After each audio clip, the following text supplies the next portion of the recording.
In the following video you're about to watch, a Ring doorbell camera in Australia picked up something at 2 or 3 in the morning that sent the homeowner straight to their phone. Their dog had started barking, which was enough to make them check the feed, and what they found on it wasn't what they were expecting. A small white light is floating in the backyard, which backs directly onto an empty paddock with nothing behind it, and then a figure comes through the right side of the fence through a section that has no gate and no access point, moving as if the barrier simply wasn't there. What makes it stranger is the way the light and the figure appear to interact, drifting in relation to each other in a way that suggests some kind of connection rather than two separate unrelated anomalies appearing at the same time. Watch.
And then a viewer pointed out something in the comments that changes the footage entirely. If the feed is continuous with no breaks, there appear to be two figures, not one. Someone visible at the center of the back of the yard, and then someone appearing on the left. The transition between them too fast to be the same figure covering that distance in that amount of time. In paranormal research, orbs of light that appear alongside humanoid figures are considered significant because of that specific relationship. The light theorized to represent the energy a presence draws on to become visible. The two elements appearing together because one depends on the other to manifest.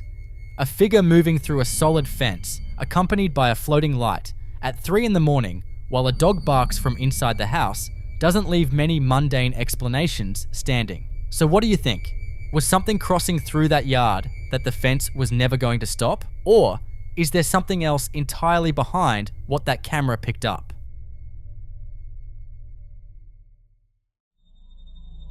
In this next clip, a dashcam captures what looks at first like a straightforward traffic incident near Circle Mall. An orange SUV turning left out of a side street, a tricycle coming from the opposite direction, a collision, bystanders rushing in immediately to help. The kind of thing that happens in busy city traffic and gets caught on camera. Except the more people have looked at this specific footage, the harder it has become to explain where the vehicle that caused the collision actually came from.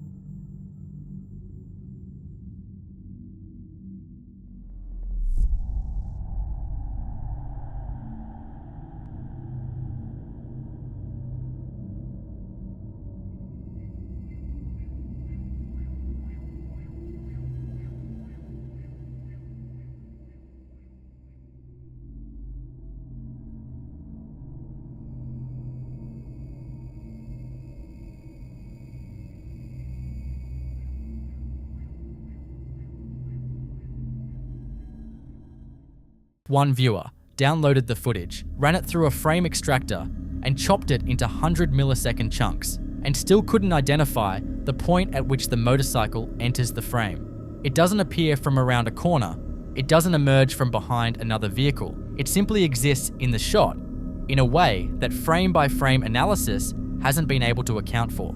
And that same viewer noted something else. Across roughly 100 videos online that follow this exact pattern, a vehicle appearing seemingly out of nowhere into a collision, it is always a left turn, not one documented case of a right turn producing the same phenomenon, which is either a statistical curiosity or something that means more than it appears to. In paranormal and theoretical physics circles, the concept of a portal, a localized tear or fold in the fabric of space that allows matter to pass between 2 points without traveling the distance between them, has been used to explain exactly this kind of footage. A vehicle that cannot be traced to a point of origin no matter how carefully the frames are examined. It sounds like science fiction until you're the one sitting with a 100-millisecond chunk that shows nothing. And then a motorcycle.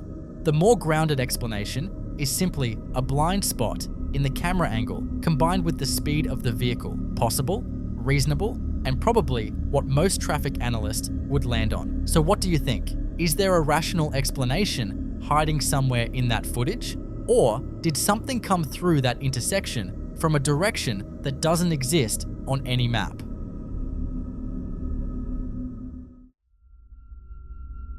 In this next clip, a Ring camera inside a family home has been picking up sounds that have no business being there, and the context behind the house makes those sounds considerably harder to dismiss. The property once belonged to an old man who died in a nursing home, and the question the family keeps coming back to is whether whatever is moving through that space is him and whether he left on good terms.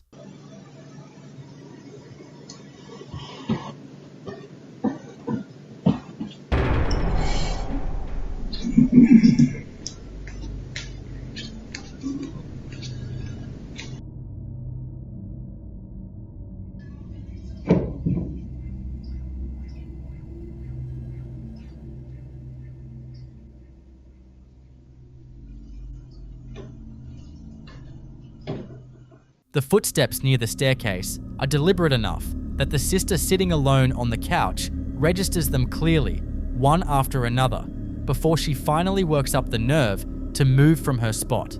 And a month later, a crash from the upstairs bedroom is loud enough to send her straight out of the house and to work without checking what caused it, unwilling to go up there and find out. In paranormal research, a former occupant who died unexpectedly or under difficult circumstances is considered one of the most likely candidates for sustained domestic activity, someone whose attachment to a space was strong enough in life that death didn't fully sever it, still moving through the rooms the way they always did, still reacting to the presence of people they don't recognize, living in what they consider their home. An old man who spent years in that house, whose routines were embedded in every floor and staircase, would leave exactly the kind of energetic imprint that produces footsteps near stairs and crashes from bedrooms. Whether his presence is residual, a loop playing out from muscle memory, or something more intelligent and aware of the family now living there is the question that changes everything. So what do you think?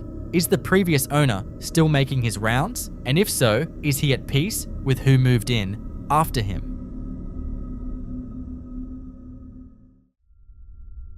In this next clip, a phone is positioned low in a bedroom at night, pointing toward a white interior door while two people chat casually off camera, completely relaxed. The kind of conversation that happens when the night is winding down and nothing feels out of the ordinary. Neither of them notices what the camera is quietly catching on its own.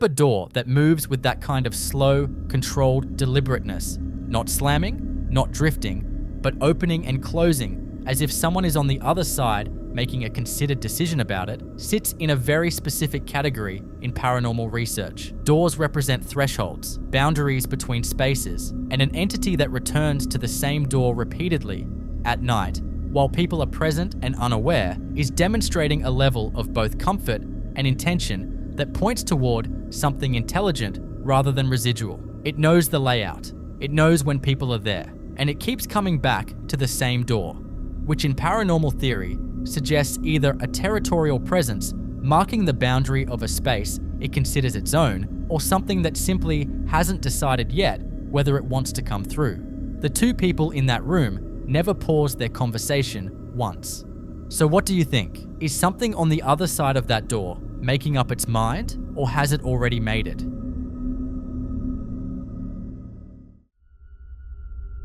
In this next clip, someone is alone in their grandmother's apartment, helping with a move. Husband and grandmother already outside by the truck, baby with them, no windows open, no AC, no fan, nothing running that could account for air movement. Just her, a radio playing in the kitchen, and a door that has already opened on its own twice before she thought to get her phone out. Watch.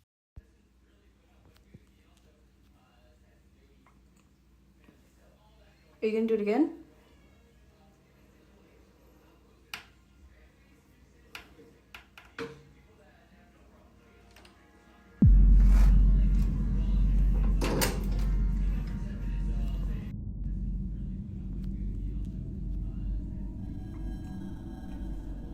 Are you gonna do it again?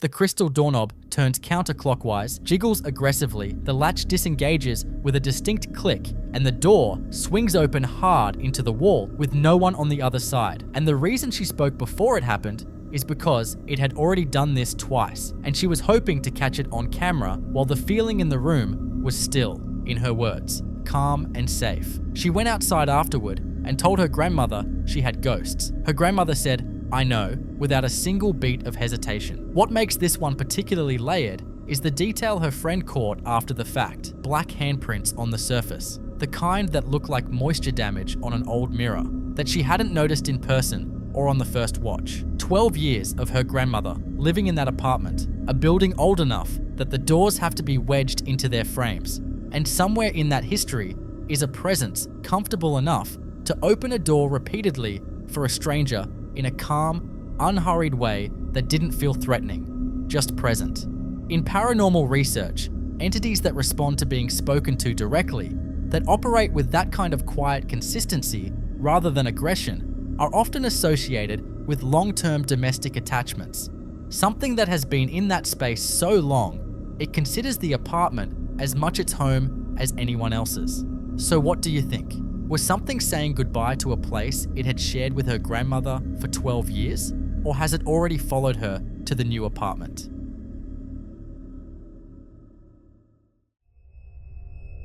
Now in this next clip, a man who'd found something strange in his neighborhood, a small corked glass bottle hidden inside a storm drain, had been warned repeatedly by people in his comments to put it back. He'd pulled it out maybe a week before this was filmed, and once he got a closer look, he could see why people were unsettled. Inside the bottle was a white crystalline substance, dried red flower petals, and straw-like plant matter, the kind of combination that to a lot of viewers looked like a spell jar, specifically what some traditions call a witch bottle, an object believed to be used for protection or to ward off something harmful. The old woman who'd left it there had simply walked up, placed it in the drain, and left without a word. So he decided tonight was the night to return it.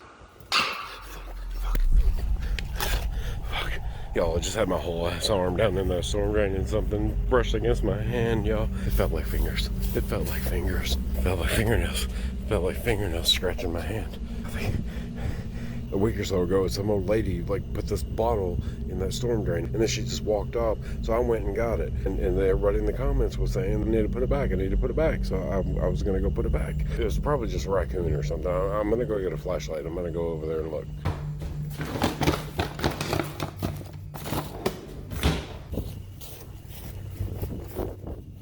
It's probably just a raccoon or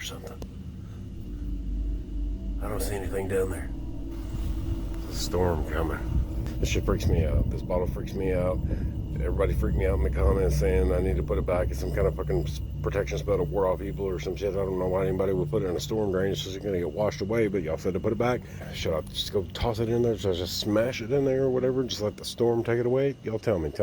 The moment he reached down into that drain, something touched him, or at least that's what he insists. He pulled back fast, breathing hard, repeating that it felt like fingers, like fingernails dragging across his skin. And if you look at the back of his hand in the footage, there's a small red mark visible above his knuckles that wasn't explained away. He grabs a flashlight, goes back to look, and finds nothing. No raccoon, no animal, just concrete, leaves, and a pipe leading off into darkness. Some people think the bottle itself is the key detail here. Witch bottles in folk magic traditions, particularly in European and Appalachian practices, are sometimes believed to act as containment objects, things that hold or trap something in place. Others think what touched him was simply an animal he startled. But there's something that doesn't quite sit right. Whatever was down there, it was gone by the time the flashlight came out. So what exactly was it? You decide.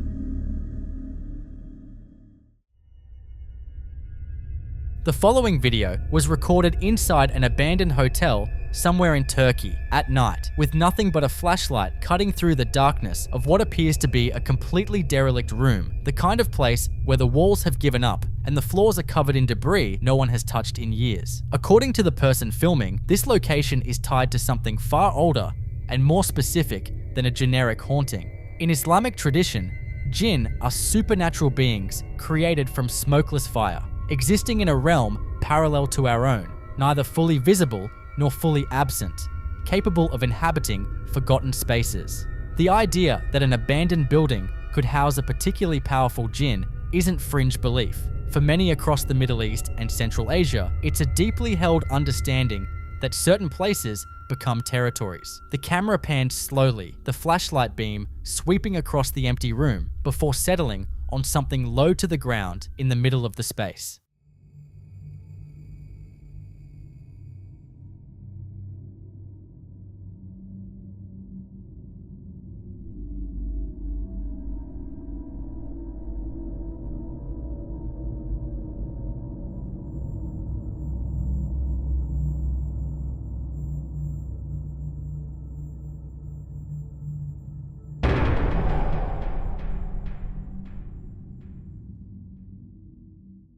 A small, dark, hunched figure sits completely still in the center of that flashlight beam, motionless, low to the ground, vaguely humanoid, but with no clear features visible through the shadow. It doesn't move, not once. And that alone is unsettling, because most things you can explain away eventually shift or react.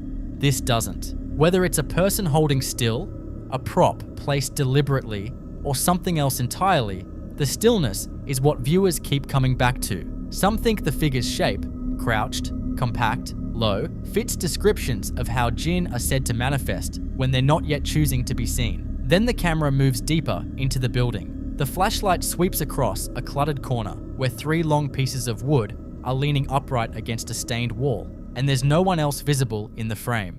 Watch closely.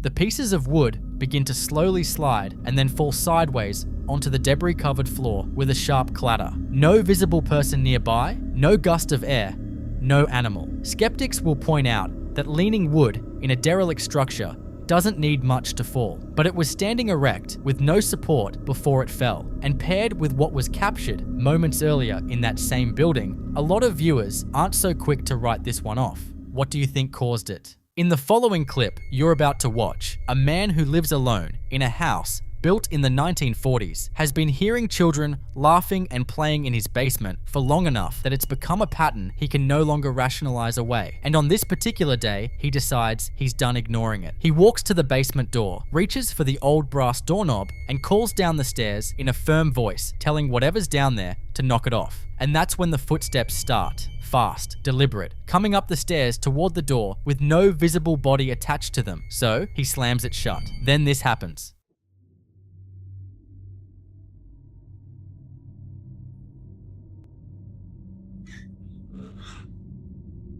I hear you down there. Knock it off.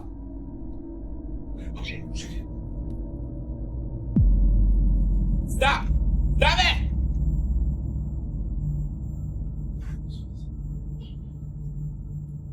Oh, no.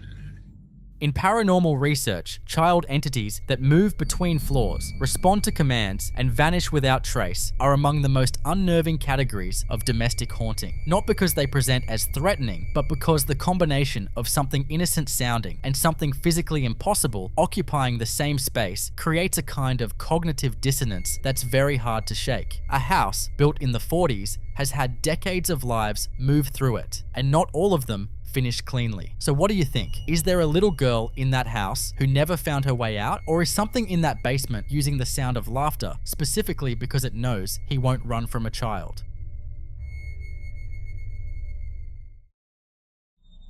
In this next clip, a man is completely alone in his house late at night when something in his basement starts to disturb his peace. For context, whatever that thing is has been keeping him up for days. He says it started as a faint sound, the kind you convince yourself is the house settling or a neighbor's TV bleeding through the walls. But it kept coming back, night after night, and it kept getting louder. He describes it as crying, like a baby wailing, sometimes accompanied by what sounds like someone humming to calm that baby down. To make that stranger, he lives by himself. There's no baby, there's no one else. So he does what a lot of people in his situation probably shouldn't do. He grabs his camera, turns off the lights, and goes to investigate. If you listen carefully, once the clip starts, you'll hear exactly what he's been describing before he even has to explain it. The bells he's hung on the basement door are a detail worth paying attention to too, a folk practice used in some traditions to alert against spirits passing through. Watch.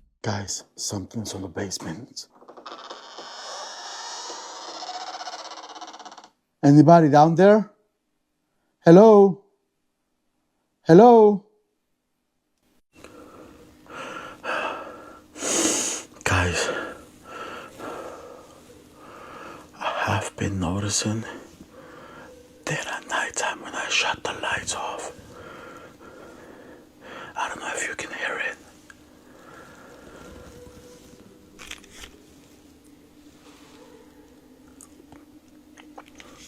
But there has been some crying and somebody humming, like calming a baby down. And I live by myself. There's literally nobody here in my house. And I've been noticing that there's been a lot of crying, lots of crying. Can you guys hear it? I wonder where it's coming from, and I'm just curious. Let's check it out. In the name of the Father, Son, and the Holy Spirit, I command the demons to leave my house immediately. Immediately. I command the demons to leave my house immediately.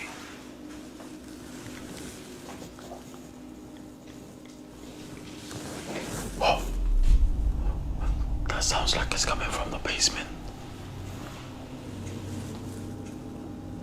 Oi.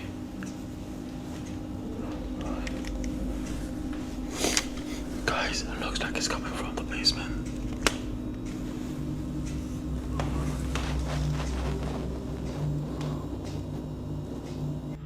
Oh, fuck! Holy shit! Holy fuck! That was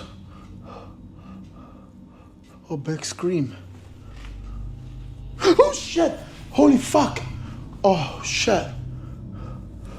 Holy fuck! Oh, fuck. Some people believe the crying is consistent with what's described in certain Latin American traditions as the presence of La Llorona, the weeping woman, a spirit believed to wander at night, mourning and crying. Skeptics point to the clean audio quality and argue the sounds are too well timed to be accidental. But that explanation gets harder to hold on to when you hear what comes out of that basement. What do you think is behind that door? Like and subscribe if you're enjoying watching this video. The bells never rang, and whatever was on the other side of it didn't need a door to make itself known.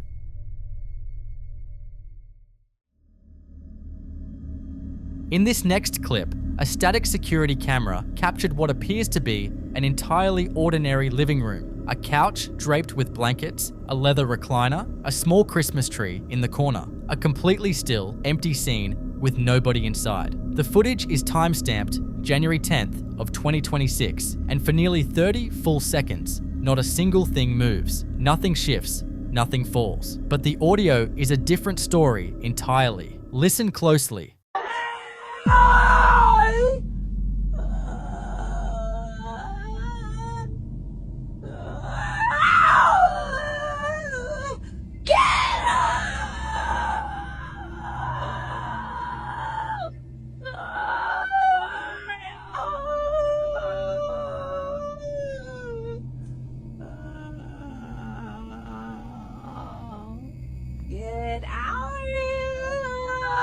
What you just heard in that empty room is a sequence of sounds that starts with what many describe as a high-pitched, frantic scream, something that carries the cadence of "Leave me alone" before collapsing into low, guttural moaning and overlapping wails that fluctuate in pitch and intensity. Near the end, a rasping voice seems to say, "Get out of here." Not one person was in that room. Some viewers think this is residual audio, a paranormal theory suggesting that intense emotional trauma can somehow imprint itself onto a location and replay without warning, like a recording embedded in the walls themselves. Others believe whatever produced those sounds wasn't residual at all, but active, reactive, and fully aware the camera was running. The fact that the room stays completely still while all of that unfolds makes it somehow harder to dismiss, not easier. So what do you think was in there?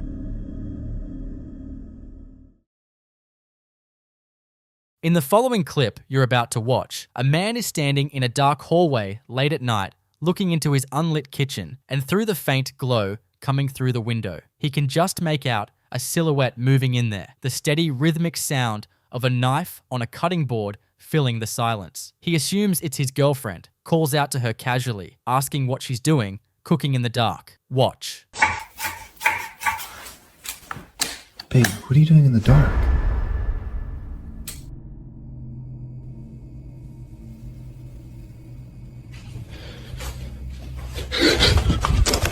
The moment the lights come on, the kitchen is completely empty. No one at the counter, no one anywhere in the room, nothing on the cutting board, no explanation for the sound that was filling that space just seconds ago. He switches the lights back off, and she's there again. Same spot, same motion, as if the light itself is what she can't exist inside. That specific detail, a presence that appears in darkness and vanishes under light, is one of the more consistently reported phenomena in residual haunting cases, where an energy imprint tied to a location replays the same actions in the same space on its own loop, completely indifferent to whoever is watching. In paranormal research, kitchens are considered particularly susceptible to this kind of residual activity, given the repetitive, emotionally charged nature of the tasks performed in them over years and decades. The same motions, the same sounds, worn so deeply into the fabric of a space that they outlast the person who made them. So what do you think? Is this a loop playing out from someone who used to live in that kitchen, or something that was never quite human to begin with?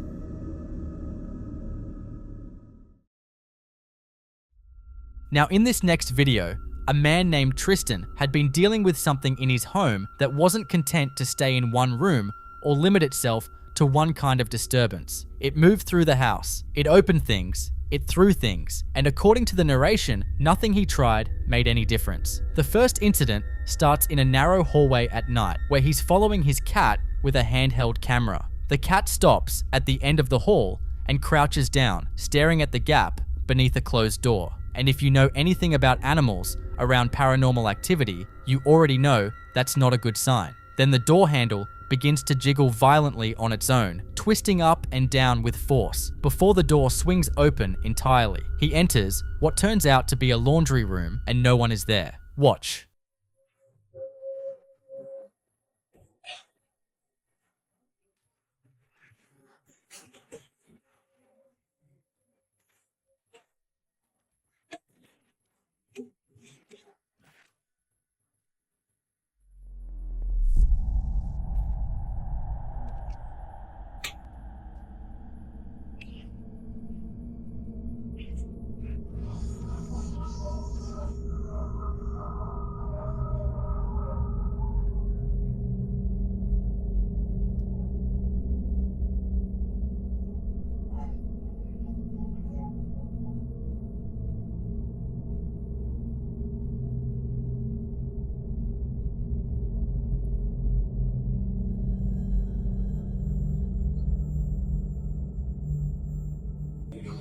Bah là, je suis en train de me battre pour mettre les diagrammes et tous les chiffres passés.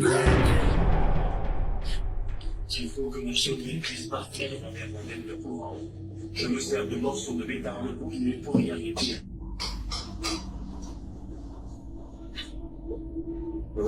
Avec un peu de chance, j'arriverai à toucher le fond. Et attacher ça à mon bras cassant. Si jamais j'accroche au fond, le bras cédera dans le corps de Yves et je récupérerai. What makes the second clip arguably more unsettling is that it's security camera footage.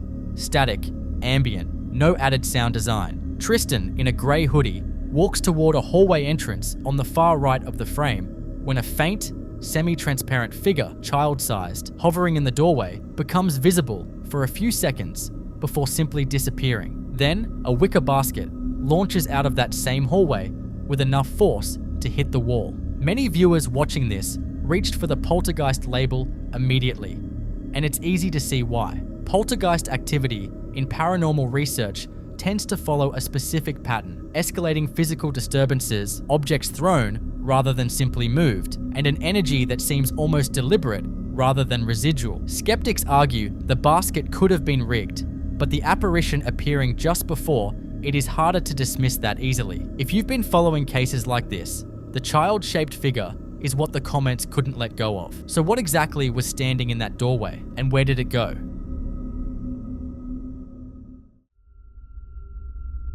In this next clip, a group of friends were all asleep when knocking woke them up at 3 in the morning.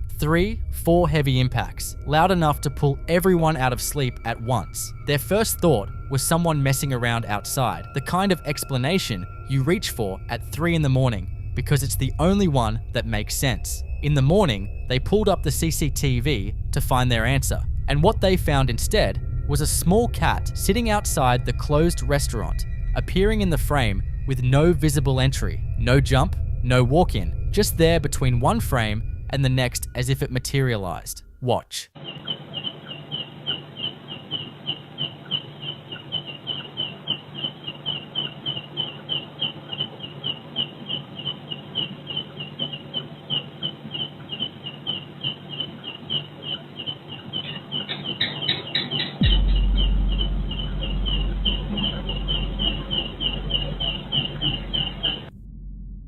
But here's what the poster wants you to pay attention to. Listen carefully for the moment the cat leaves, because not long after it disappears from the frame, the knocking starts again. The cat and the knocking are connected in a way that doesn't have a clean explanation. And the poster notes this isn't an isolated incident, that there has been a presence calling out around this location repeatedly, often enough that they're no longer surprised by it, just unsettled. In many Southeast Asian traditions, cats, particularly ones that appear and disappear without obvious explanation, are believed to carry spiritual significance, sometimes acting as vessels for wandering entities, or as indicators of a presence nearby that the human eye can't directly perceive. 3 knocks at 3 in the morning is a combination that carries weight across multiple traditions, widely associated with a deliberate spiritual provocation. So what do you think? Was that cat carrying something with it, or was it simply drawn to the same spot that something else had already claimed?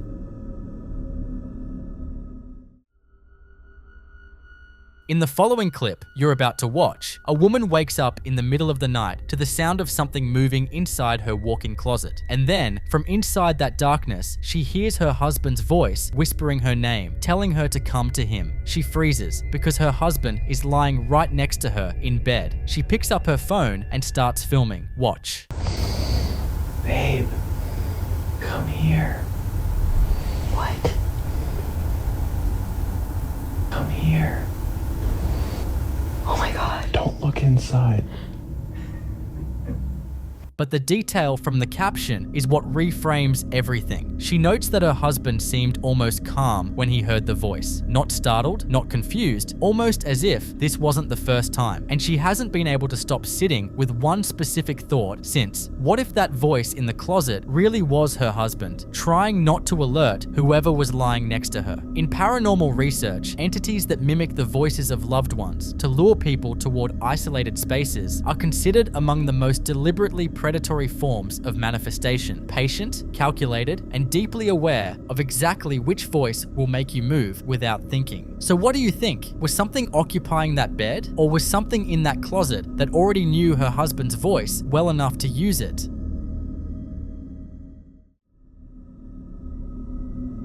This next video comes from a tattoo studio in Chihuahua, Mexico, where the owner had been receiving security alerts about unexplained movement and noise inside his shop for several days, enough that he says he hadn't been able to sleep.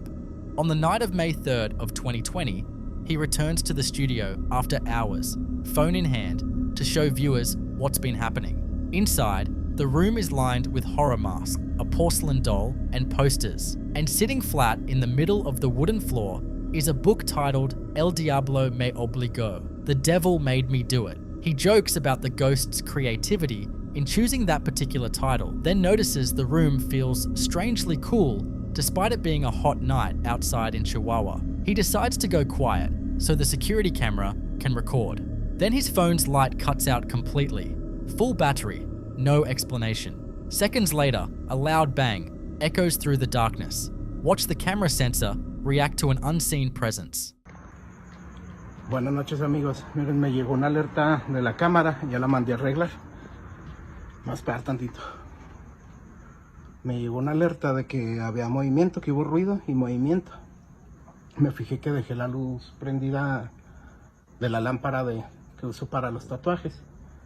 Nada más de que, como salí temprano, no me fijé que la había dejado prendida.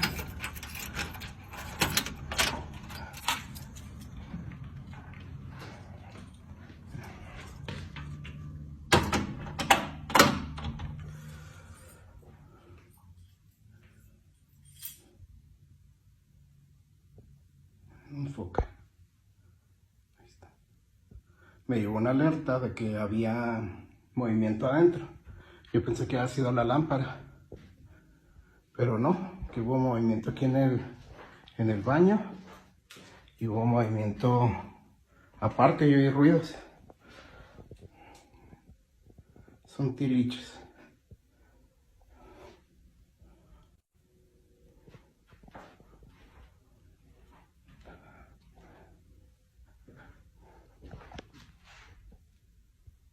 Cabrón. Se cayó un libro, miren.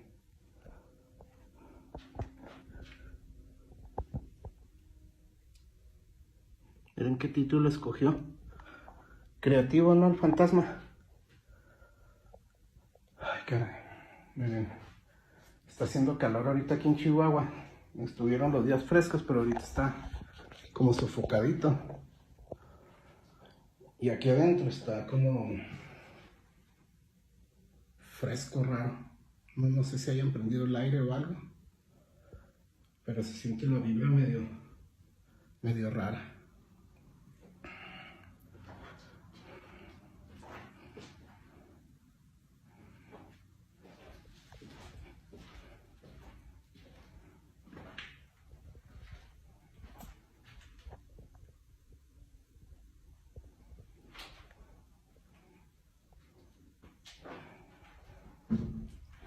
Aquí está el espejín.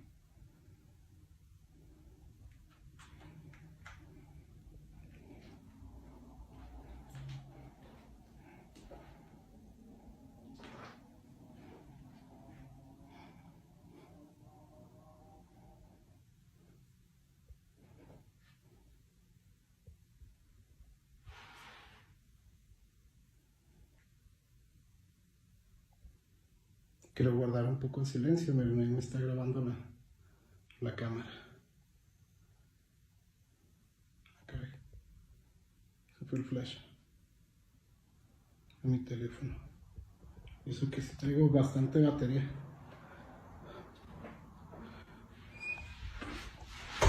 Ay, no mames. Se cerró la puerta. Oigan, nada más voy a apagar y retirarme porque estos días no he podido estar a gusto, la verdad. No hemos podido dormir y miren. Bueno, nada más quería venirles a enseñar un poquito de lo que pasa aquí en el local y de lo que ha sido... el perro. De lo que ha seguido sucediendo no ha cambiado mucho, nada más se ha quedado un poco repetitivo, por decirlo así. Bueno, los dejo porque esto se está poniendo mal vibroso aquí adentro. Hasta luego y muchas gracias por ver.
Some viewers pointed to the orb as a classic light anomaly, the kind skeptics attribute to dust or insects, but the trajectory and brightness here don't behave that way. Others connected the book's title directly to the broader Mexican tradition of El Diablo, a figure in folklore associated with mischief, bargains, and making himself known in ways you can't ignore. The combination of the cold spot, the phone cutting out, the door slamming, and then the security footage catching both the orb and the flying book all in one night. That's a pattern, not a coincidence. So what exactly was in that studio with him? In the following clip you're about to watch, a man was in the middle of editing a video late at night when he got up for a break and noticed something in the reflection of his white French door, the glass acting like a dark mirror against the night outside. And sitting in the corner of his sofa in that reflection is a dense, dark mass with no shape, no detail, just a shadow that has no business being there. He pans to the actual sofa, empty. He pans back to the reflection, still there. Estaba editando un video y decidí levantarme para cenar algo. Pero quiero que vean algo. Esto está muy cabrón, es otro nivel. Les voy a poner la cámara frontal para que vean. Vean lo que se ve aquí en este reflejo. Y en la esquina del sillón se ve esa sombra, pero no hay nada.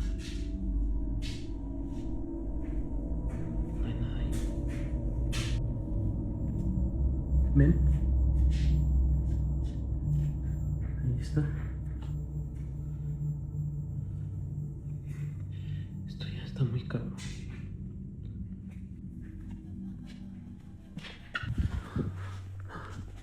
No mami. Estaba atrás de mí. ¿Quién eres? ¿Qué quieres?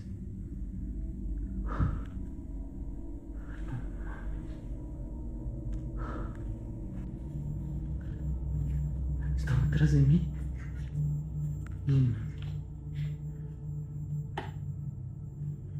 Está aquí afuera.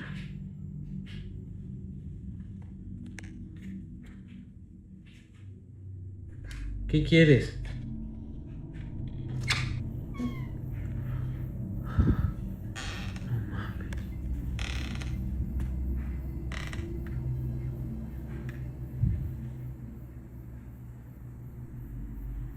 ¿Quién eres? ¿Dónde estás?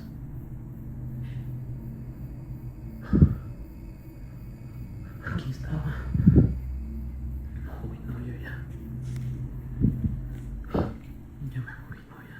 What makes this one land harder than most isn't just the shadow on the sofa, it's what replaces it. Around the 1 minute mark, the shadow is gone, and in its place, visible only in the reflection, a tall, thin figure is now standing directly behind him. Not across the room anymore, right behind him, while he's holding the camera, completely unaware of how much the situation has changed since he started filming. In paranormal research, shadow figures that appear specifically in reflective surfaces, glass, mirrors, dark windows are considered a distinct category from standard apparitions, entities that exist at the boundary between spaces rather than fully within either one, using the reflective threshold the same way a two-way mirror works, able to observe without being directly seen. The behavior here is the detail that unsettles people most, the way it closes the distance between the first reflection check and the second, as if it was watching him figure out it was there and decided to move while his attention was on the camera. He says at the end, "I'm leaving now," and across every cultural tradition that has ever documented something like this, that is exactly the correct response. So what do you think? Was that glass showing him something that was in that room all night? Or did noticing it give it permission to come closer?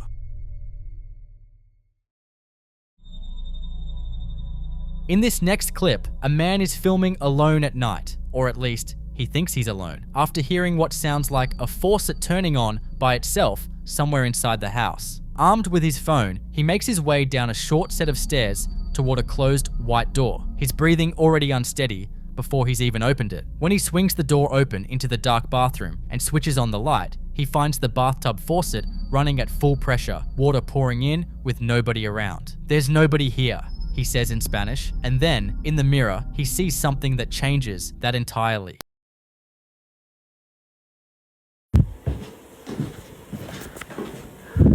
Escuché que abrió una llave de...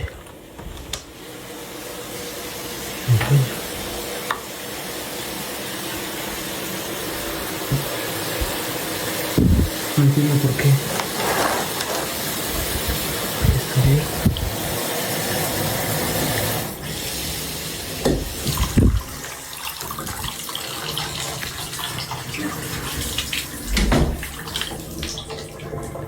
Está abierta. No hay nadie aquí. No mames. Hay alguien ahí dentro de la tienda. ¿Quién eres?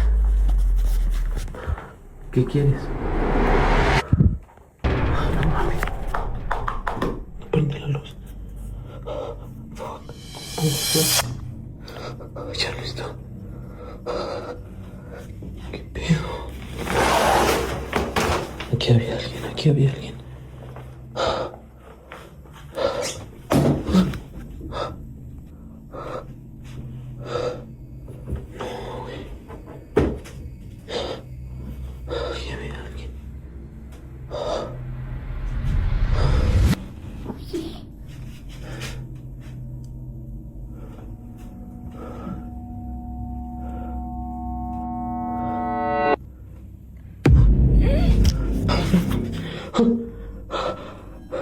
Otra vez me tocó, no, ya me voy.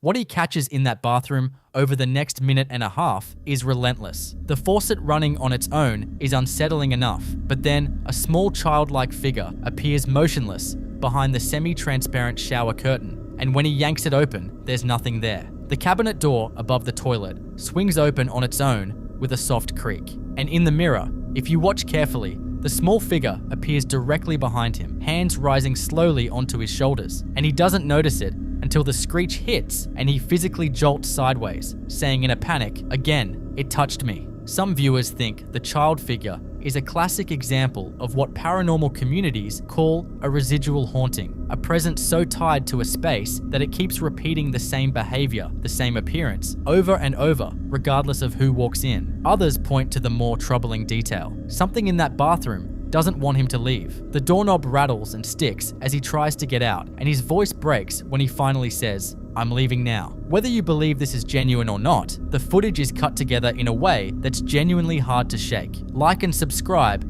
if you're enjoying watching this video. What exactly was standing behind that shower curtain, and why did it keep coming back after he'd already checked?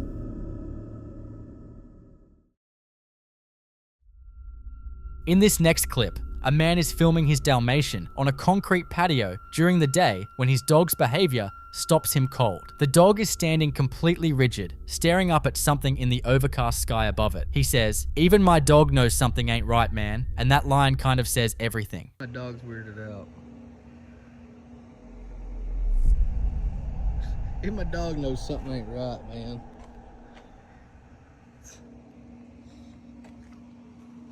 You okay? A dark, branch-like object hangs motionless against the grey clouds. No movement, no drift, nothing a balloon or kite would do. What's harder to dismiss is the dog. Animals are widely believed to perceive things outside human sensory range, and that locked, unbroken stare toward the sky is difficult to explain away. So what exactly were they both looking at?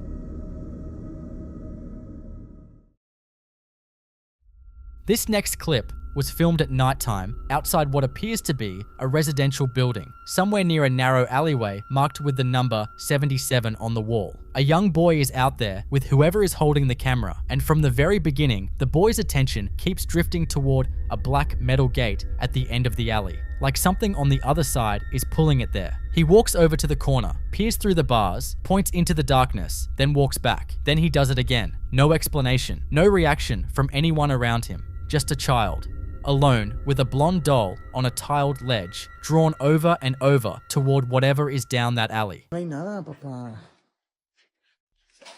A la verga. ¿Cómo ves? Vente para acá, vente para acá. Vente para acá, métete, métete.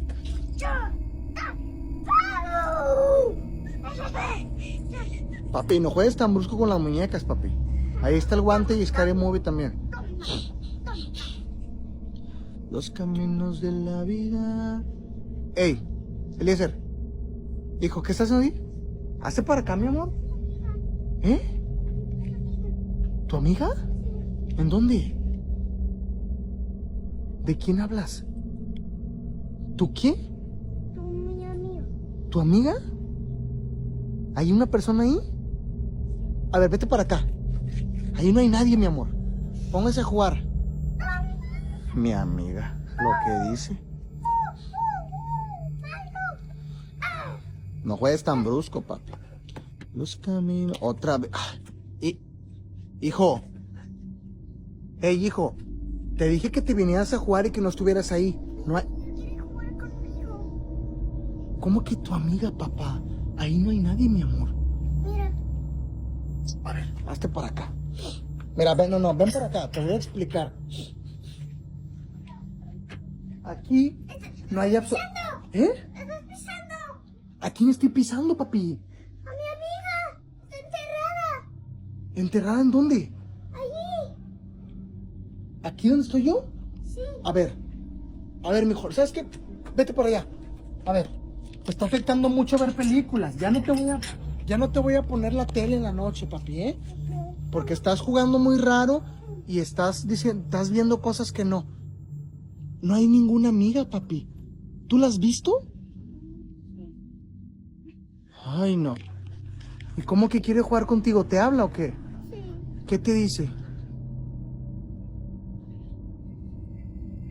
Aquí no hay nada, papá. A la verga. ¿Cómo ves? Vente para acá, vente para acá. Vente para acá, métete. Métete. Ven. ¿Cómo es ella? ¿Cómo es? Es que vi algo al fondo. ¿Cómo es? Es una niña. ¿Es una niña grande o chiquita? Grande. That tall, robed figure, standing completely motionless at the far end of the alley. It doesn't move, doesn't react, and when the camera checks back at the 2-minute mark, it's still there in the exact same spot. Some viewers immediately pointed to La Llorona or similar cloaked spirit figures from Latin American folklore, entities said to linger near children in darkness. Others think this is staged, but what's harder to dismiss is the boy himself. His expression when he turns back toward the camera is serious, almost troubled, like he genuinely knows something is there, and he called it his friend. So what was he actually looking at?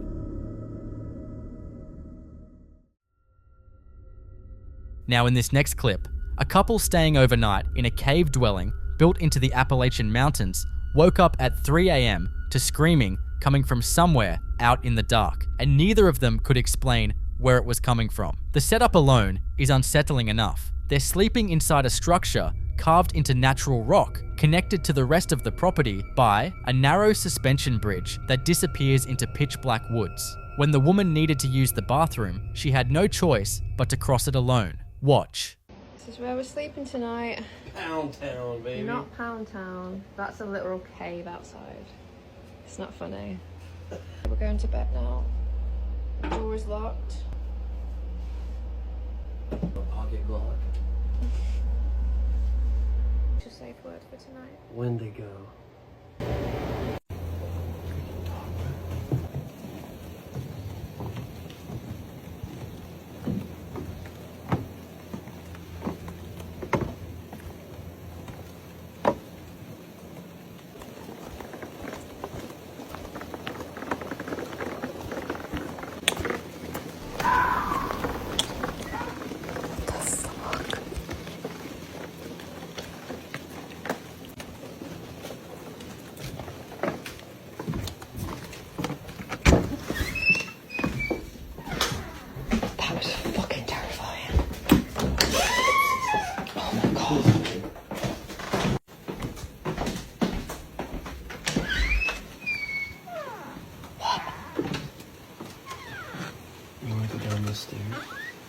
Do I want to go down those stairs? Okay. I didn't see that before. Hell no, Chase. Hell no. Let's go down there, babe. No. Get you back to the cemetery. Oh, it's starting to rain hard. Let's go. You go first. Because if the rat runs and charges how it... dark it is? Like, watch this. What would you do if there was a figure right there? Watch. Alright, third time's a charm. Wendigo. Strap.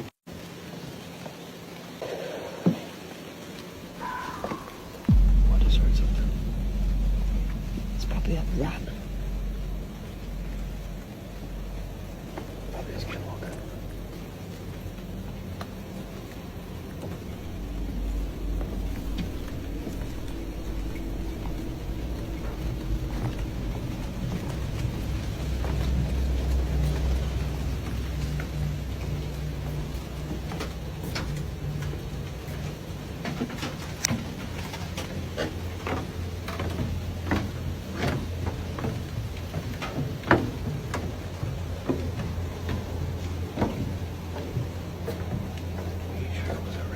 Babe, it was a massive rat. Was it a possum or a raccoon? No, it was a rat. You know it was a rat. I know it was a rat. I know what a rat looks like. Good night. What you're watching is her making that crossing at 3 in the morning, the surrounding darkness swallowing everything beyond the flashlight beam, while her boyfriend waits on the other side shirtless, holding a handgun and a flashlight, clearly not treating whatever they heard as nothing. The Appalachians have a long history of unexplained sounds, with locals and hikers reporting screams, howls, and voices that don't match any known wildlife. Some believe it's simply a fox or a mountain lion. Others aren't so sure. Whatever made those sounds that night, they never did get it on camera.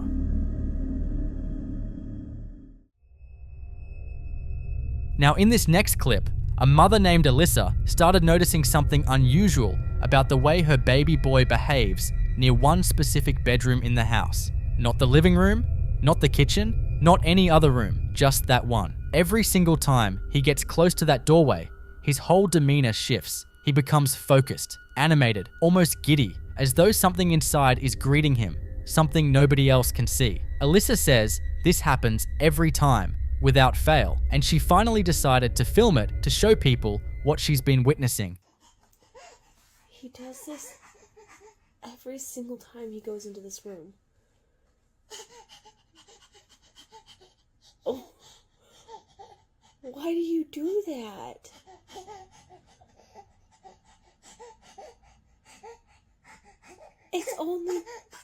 It's only that room.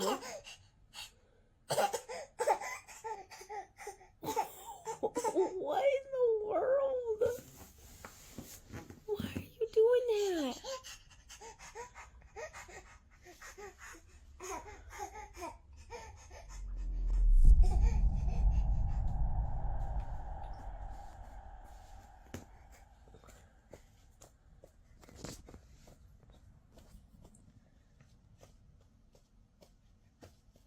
The baby sits right at the threshold, looking into that empty room, then turns back toward the camera with a huge smile and excited little sounds, back and forth, like he's taking turns with someone. Many believe young children, especially babies, can perceive things adults simply can't. Some call it innocence, as a kind of spiritual antenna.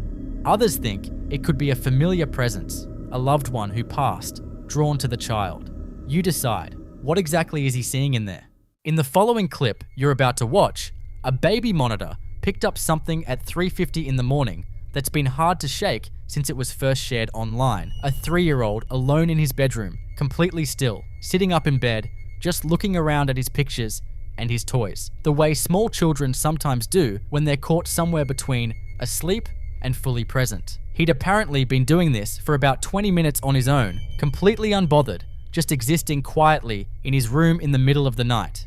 And then his head turns toward the corner. He looks directly at it, not the distracted glance of a child noticing something on the floor, but a focused, sustained look aimed at a specific spot. And then he starts saying, yeah, calmly, repeatedly, the way you respond when someone is talking to you and you're following along. His mum notes this isn't the first time. He has looked at that exact corner before, and he has spoken into it before, and he has never once mentioned anything about a ghost or shown any sign that he even fully understands the concept. Yeah. Yeah.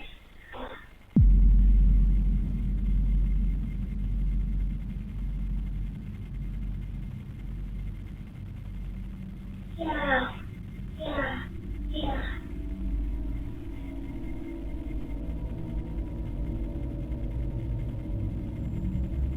Yeah. Yeah. Yeah.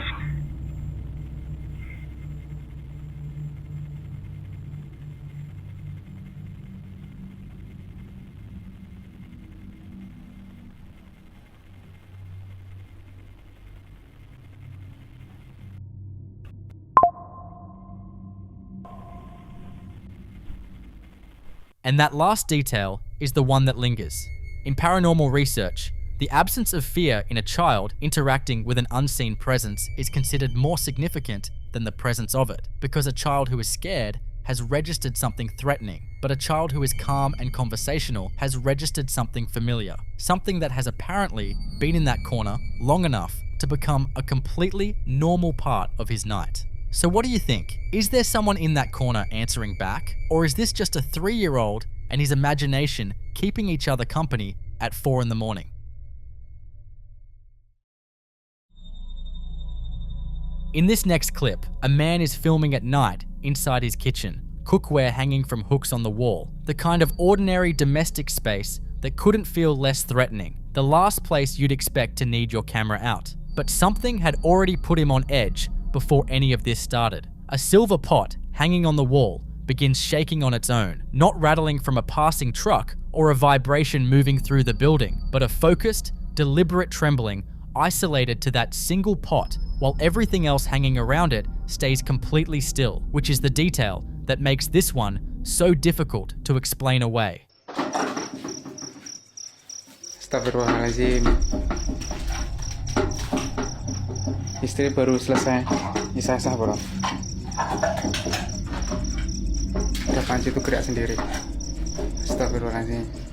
If it were structural, if it were environmental, everything on that wall moves together. But this is just the one, shaking with a specificity that points toward something interacting with it directly. His reaction is immediate and instinctive, invoking Astagfirullahaladzim, an Arabic expression of shock and a plea for God's protection. The kind of thing that bypasses thought entirely and just comes out when something defies every rational category you have available to you. In paranormal research, isolated object movement, where a single item is disturbed while everything immediately surrounding it remains untouched, is considered one of the stronger indicators of intelligent activity because it rules out most environmental explanations in a single detail. Whatever was in that kitchen wasn't creating a general disturbance, it was making a selection. So what do you think? Is this a presence announcing itself, or is there something about that particular pot that has a history attached to it nobody knows about yet?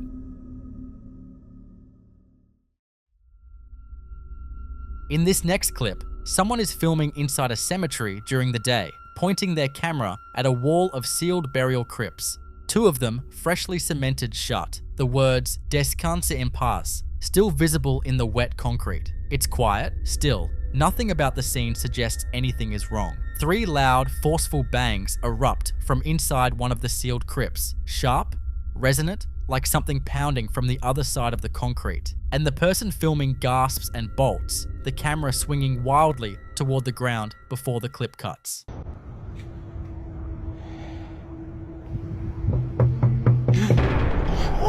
Skeptics point to thermal expansion as a possible explanation, the idea being that fresh concrete contracting or expanding in the heat can produce sounds. And that's a fair argument on paper, but thermal expansion doesn't produce 3 evenly spaced, deliberate impacts that land with the rhythm and force of a fist. In paranormal research, freshly sealed burial sites are considered some of the most volatile locations for activity, specifically because the moment of sealing represents a threshold, a transition point where the energy of the recently deceased is believed to be at its most unsettled, still tethered to the physical world and not yet fully separated from it. Some traditions hold that the period immediately following burial is when a soul is most likely to attempt communication, drawn back by unfinished business, unspoken words, or simply the disorientation of a transition that happened too fast. 3 knocks, in particular, carry weight across multiple cultural and religious traditions, historically interpreted as a direct attempt at contact, a signal from something that knows it has been heard. So what do you think? Is there a rational explanation hiding somewhere in that concrete? Or was someone on the other side of that wall making sure they weren't forgotten?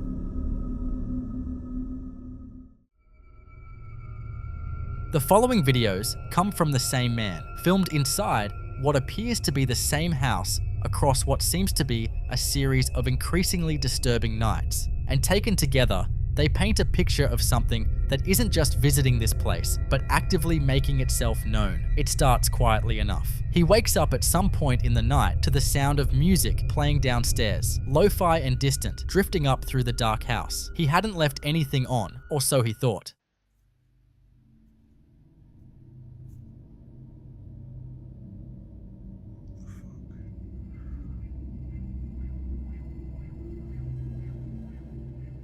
I was just laid in bed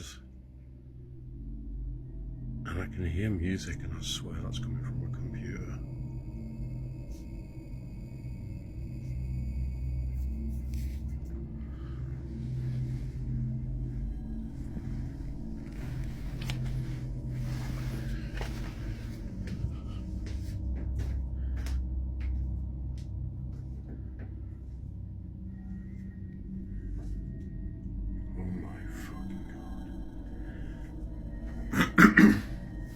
Hello?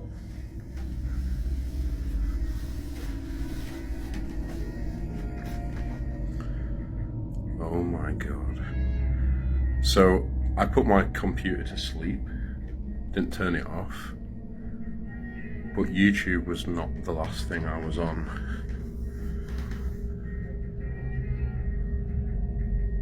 That is so creepy. Like, when a computer's on sleep, you have to like click a button, right?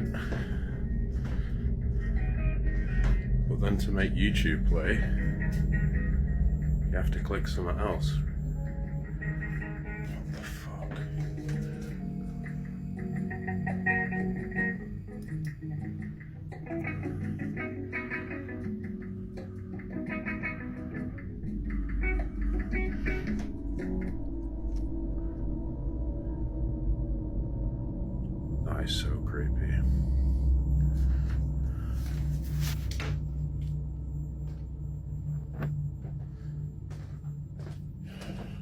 Weird shit still happening in this house.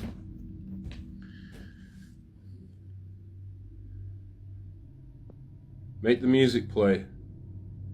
If you did that, whatever's in this house,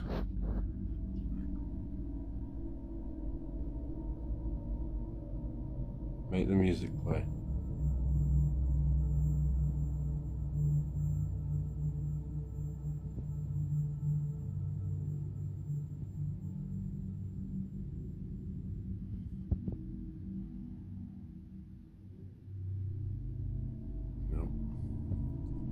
That was really strange. That's never happened before.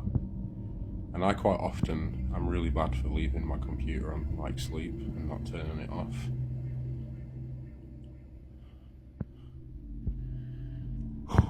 That's never happened. The hairs on the back of my neck standing up. It's so creepy.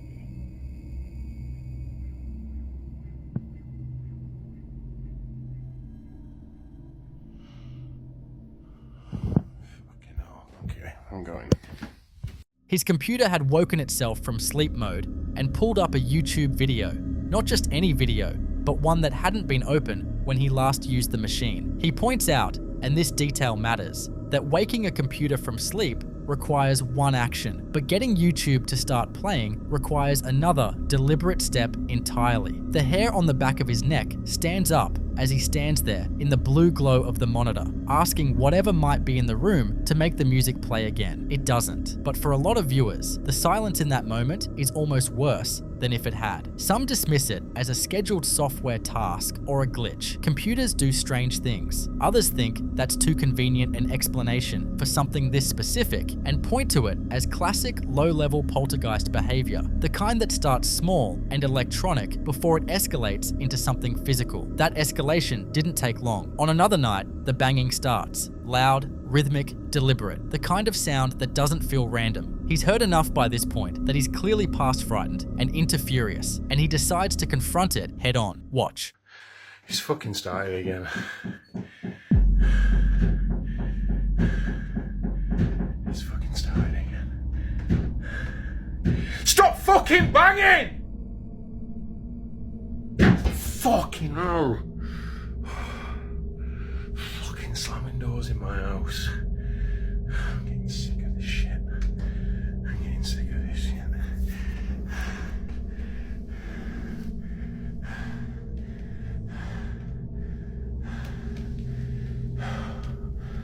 Oh, fucking hell.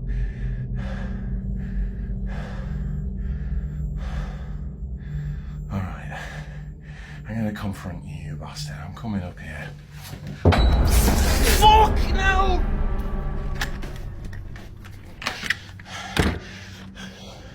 Fucking hell.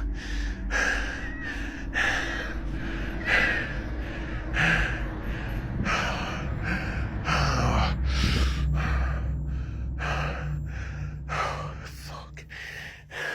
The banging responds directly when he yells for it to stop. One final, thunderous impact, as if answering him. Then he pushes toward the dark staircase, and something pale and shrieking lunges at him from the top. He runs, he makes it outside, and the last minute of the clip is just him standing in the dark, gasping. Now the figure itself, blurry, wrapped in something white, fast, has split viewers sharply. Skeptics call this one staged outright, pointing to the classic sheet ghost presentation as a horror movie trope rather than a genuine encounter. But others argue that dismissing the banging on those grounds is a mistake because the audio leading up to the moment is harder to explain away. If it is staged, the setup is elaborate. If it isn't, then whatever is in that house isn't subtle anymore, and it wasn't done. Alright, so I just started hearing banging coming from the basement, which is not happened yet before. There it is. There it is. What the fuck? What the fuck? Let's go and check this out.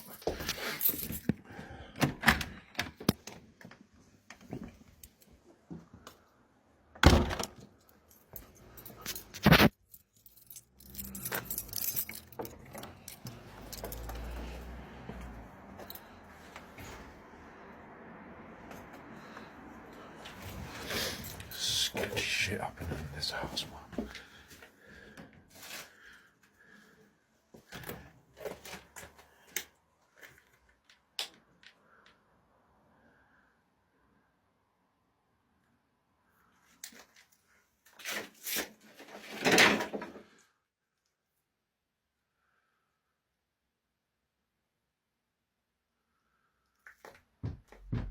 No fucking way, it's going from upstairs now.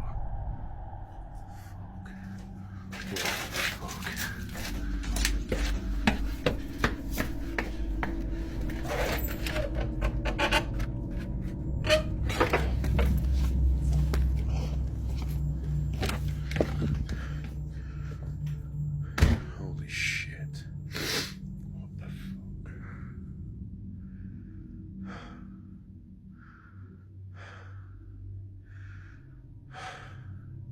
Why are you doing this?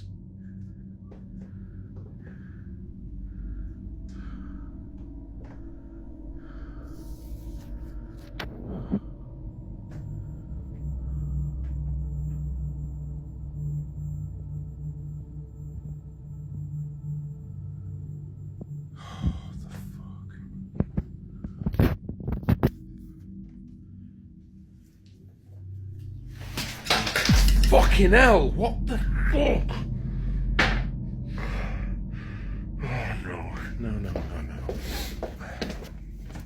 He hears banging again, this time from the basement, and goes to investigate with his phone's flashlight. Down in the cluttered, unlit space, a metal object crashes to the floor with no one near it. Then the banging shifts. It's now coming from above him, from the floor he just left. He runs back up and finds the kitchen ransacked, every cabinet door hanging open, drawers pulled out, the whole space thrown into chaos with no one else in the house. And then, as he's standing there trying to process it, a floor lamp crashes over in the living room, and the large red ceiling shade above it begins swinging hard, back and forth, like something had just shoved past it. This kind of pattern, sounds migrating between rooms, objects moving in spaces the witness just left, culminating in violent physical disruption, is what researchers loosely associate with poltergeist activity as noisy ghost, and historically describes disturbances focused on a specific location or person rather than a fixed spirit tied to place. What's unsettling about these three clips, taken together, is how the activity seems to track him, following him from room to room, responding when he speaks, escalating each time he tries to push back. You decide what that means. But whatever's in that house, it doesn't seem finished.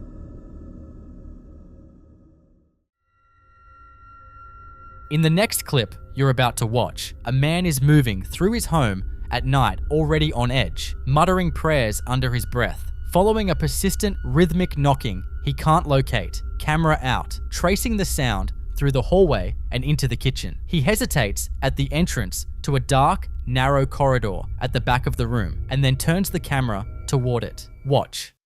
Astagfirullahaladzim. Seperti ada suara orang-orang bola. Astagfirullahaladzim. Tuh, dengerin. Astagfirullah. Suaranya dari mana nih? Astagfirullahaladzim.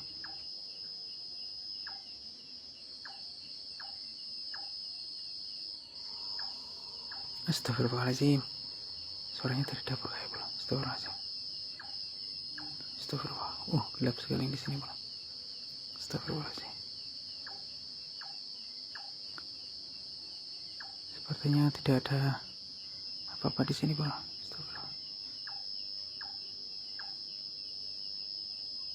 Astagfirullahaladzim.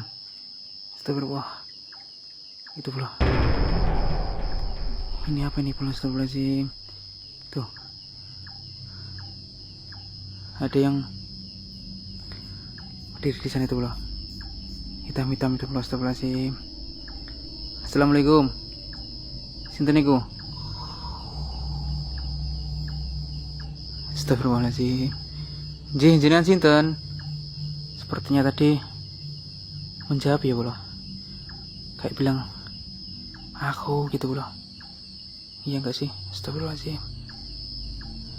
Sinten nggih niku? Jenengan sinten? Lah nggih jenengan niku sinten? Mang jawab. Napa perlu jenengan teng mriki? Astagfirullah. A'udzubillahi minasyaitonir rajim. Bismillahirrahmanirrahim. Allah la ilaha illa huwal hayyul qayyum. La ta'khudhuhu sinatun wa la nawm, fis samawati wa ma fil ardh.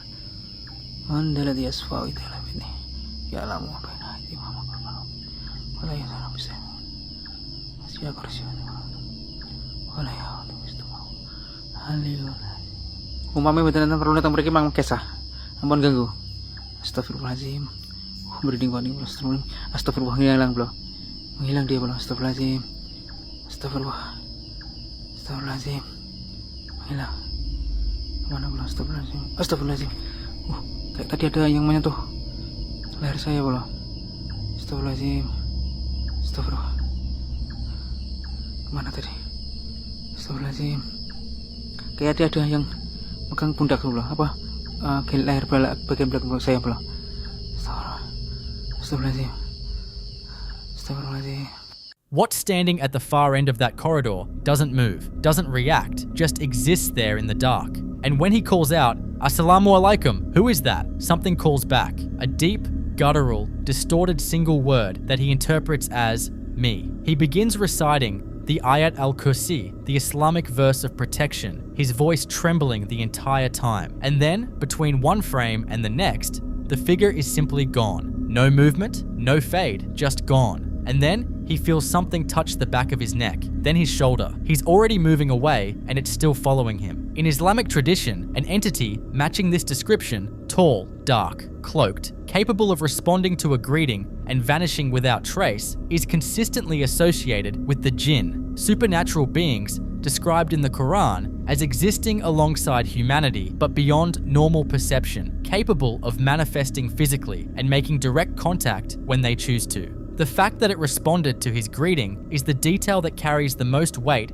in that tradition, because a jinn that answers is a jinn that's aware, and aware is a very different category from whatever you were hoping was standing in that corridor. So what do you think? Was this man followed out of his own kitchen by something that had been living in that house long before he moved in? The following clip was recorded inside what appears to be a private home late at night, and from the very first second, it's clear that whoever is holding the camera is already terrified. They pan down a long, dark hallway, flashlight cutting through the black, and standing at the far end, completely still, is a tall, slender, humanoid figure.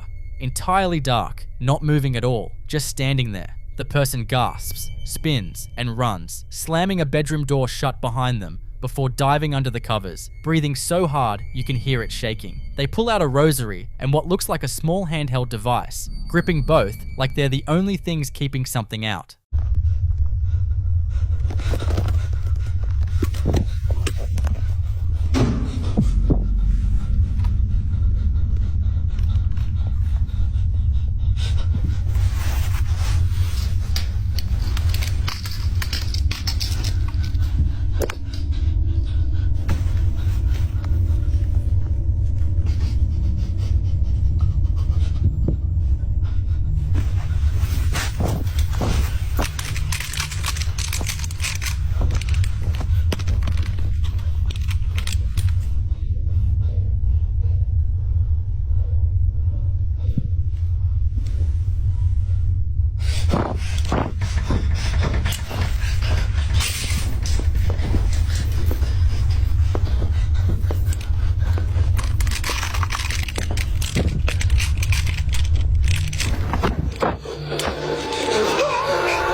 What makes this footage so hard to shake isn't just the figure in the hallway, it's the door. That door was slammed shut. You heard the bang, and yet, after a while, it slowly creaks open on its own, wide and unhurried, like whatever was in that hallway didn't need to force anything. Shadow people, as they're often called in paranormal communities, are described as dark humanoid silhouettes with no discernible features, typically reported standing still and watching before disappearing. Some believe they're interdimensional observers. Others think they're something far less passive. Skeptics will point out the polished sound design and the near-perfect horror timing as signs this was planned rather than spontaneous, and that's a fair read. But for viewers who've followed similar accounts of hallway figures and self-opening doors, the details here follow a pattern that's difficult to dismiss outright. What would you do if the door you slammed shut started opening on its own.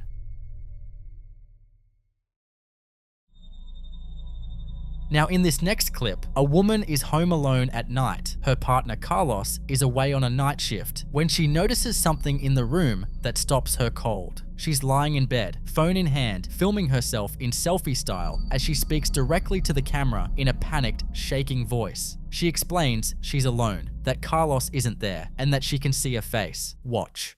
Qué miedo, miren que yo estoy sola porque Carlos tuvo turno de noche y veo una cara acá en el espejo.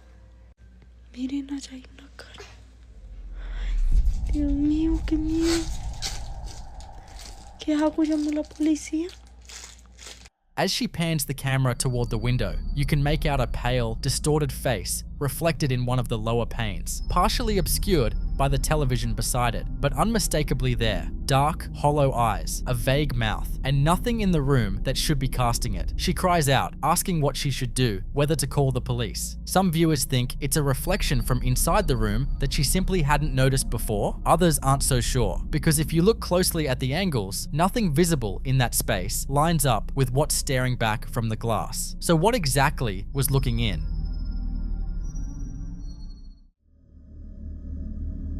In this next clip, someone is lying awake at home just after 1 in the morning when they notice something strange coming from their Amazon Echo Dot. Not a voice, not a notification, but the unmistakable sound of someone typing on a keyboard, steady and deliberate, in a completely dark and otherwise silent room. There's no computer nearby, no one else awake, no obvious source.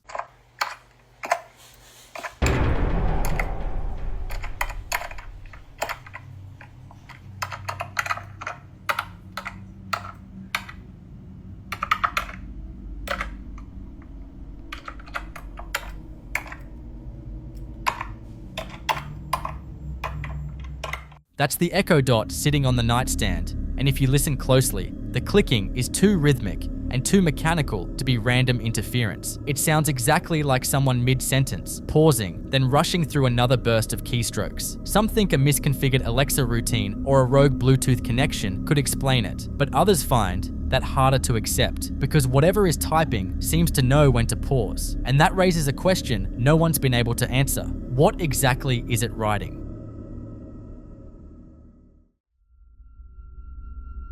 In the following clip you're about to watch, a woman has been documenting something in her bedroom that keeps happening across multiple nights. The plantation shutters opening on their own, consistently enough that she's moved past trying to explain it and started just filming it instead. It started as something easy to rationalize, a loose mechanism, a draft, the kind of explanation you reach for when you don't want to consider the alternative. But it kept repeating and she kept filming, and the pattern that emerges across all 4 of these clips is harder to account for the more you sit with it. In the first clip, she's in the bedroom at night, shutters closed, the room warm and still, television running in the background. Me, or is that shit fucking opening?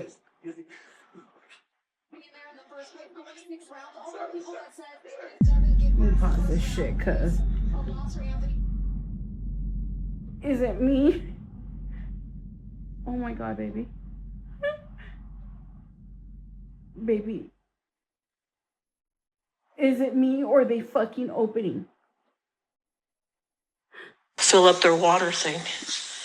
And the right-hand shutter panel swings slowly inward from a fully closed and latched position. Smooth, deliberate, nothing visible touching it. And you can hear her voice drop to a whisper. Is it me or are they fucking opening? Before she calls out to someone in a low, frightened tone. That reaction is worth paying attention to because she doesn't scream, doesn't jump, she just stares, like someone who's been half expecting it and is somehow still caught off guard that it's actually happening. Worth noting too, at the very start of the clip, what appears to be a hand visible near the shutter before it moves. Skeptics point to loose hinges and drafts, and those are fair starting points, but a loose hinge causes a panel to drift when it's already slightly ajar, not swing open from a fully closed position with that kind of smooth, continuous momentum. The second clip is a brief moment with her 2 young kids. They're on a roller coaster, enjoying themselves, completely ordinary on the surface, and buried in the audio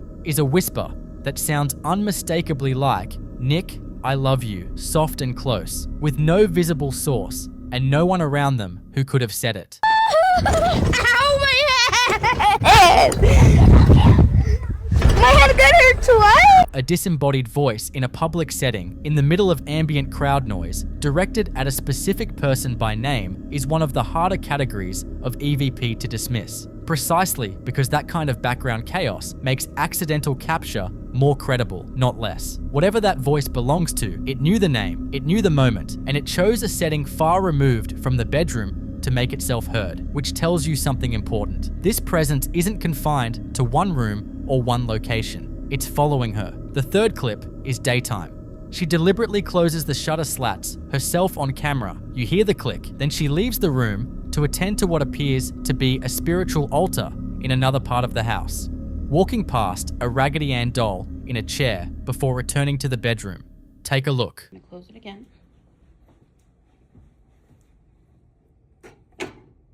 Okay. Go change and we'll see. It's still closed. Let's see.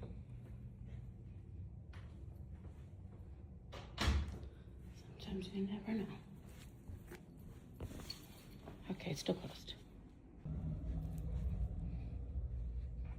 So, came to attend to her altar, get the incense, and then I see this. Okay. Okay.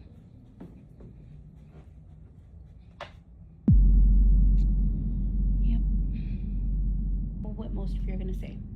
Oh, that happens to mine all the time. They start like loosening up and they open like that.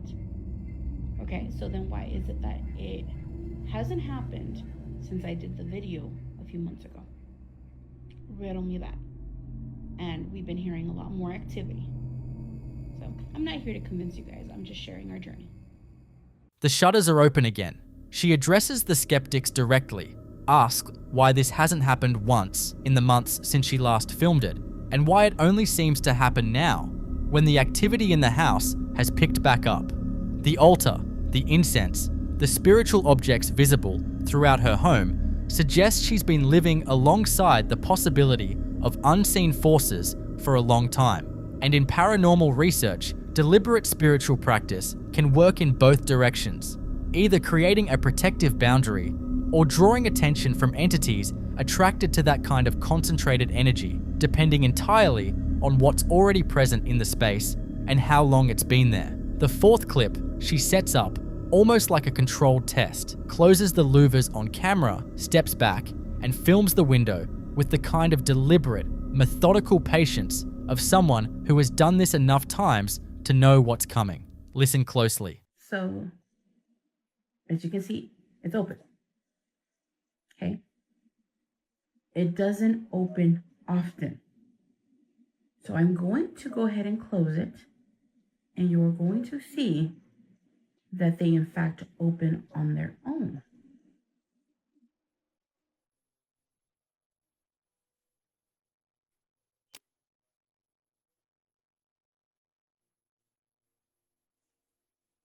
I'm gonna sit here.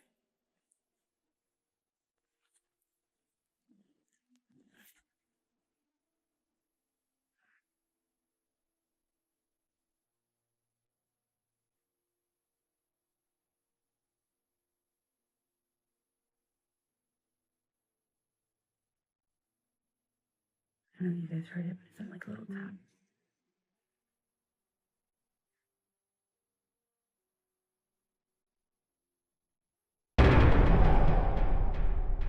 There we go.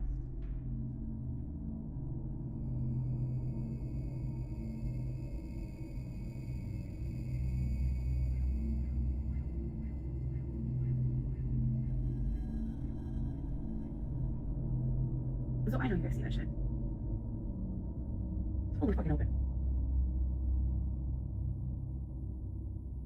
Yep. Fully fucking open. Look at from everything. The tilt rod slides downward on its own, and the louvers open completely, and she says quietly, "There we go." Not panic, not shock, just the flat, exhausted tone of someone for whom the surprise has long since worn off, and what remains is resignation. That word choice is what lingers, because there we go is not the response of someone experiencing something for the first time. It's the response of someone who has been living alongside this long enough that documentation has replaced fear as the primary reaction. What connects all four of these clips isn't just the shudders, it's the consistency of a presence that operates across different settings, different times of day, and different levels of awareness on her part, whispering her name by a roller coaster, moving shutters in an empty room, reopening what she deliberately closed as if making a point about who actually controls that space. In paranormal research, an entity that follows a person across locations, interacts with their environment in familiar and domestic ways, and responds specifically to periods of heightened spiritual activity is rarely classified as residual. Residual energy doesn't whisper names, doesn't reopen latched shutters in direct response to them being closed, doesn't make itself known in a crowd and then again in a bedroom. What this pattern describes is something attached, something that has been with her long enough to know her name, know her routine, and know exactly which objects in her home it can use to remind her it's still there. So what do you think? Is this a protective presence that has been with her for years and simply refuses to go unacknowledged, or something that has mistaken familiarity for an invitation to stay?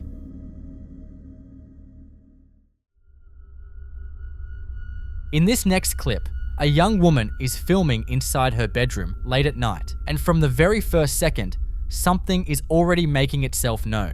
According to her, this isn't a one-off event. She mentions on camera that she's shown her followers this same phenomenon around 20 times before, and it always seems to happen after she returns from what she calls a session, though she never specifies exactly what that means. That detail alone is worth sitting with, because whatever is triggering this activity appears to be tied to something she's doing outside the home, something that sets it off every single time she walks back through the door. She's clearly frustrated, not panicked in the way someone would be the first time. This is the exhausted, exasperated reaction of someone who has run out of explanations. Lo rompebolas se pone cada vez que llegamos a la sesión.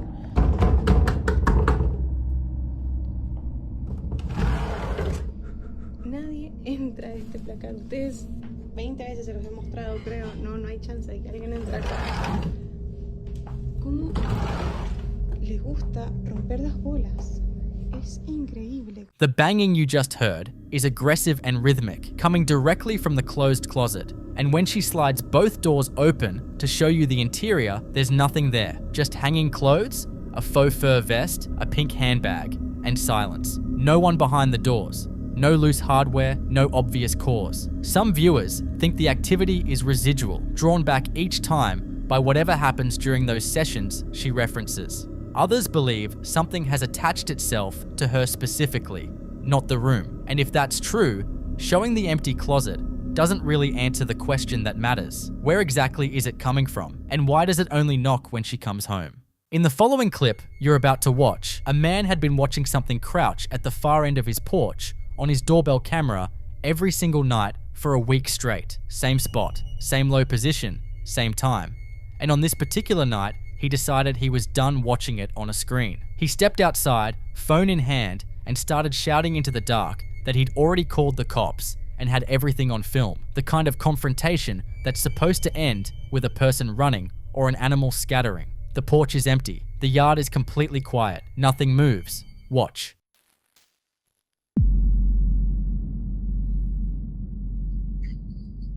I've seen this person outside my house every night this week on the doorbell camera.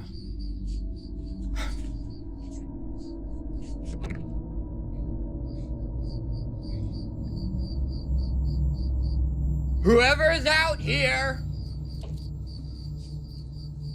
I called the cops, and I have you on film.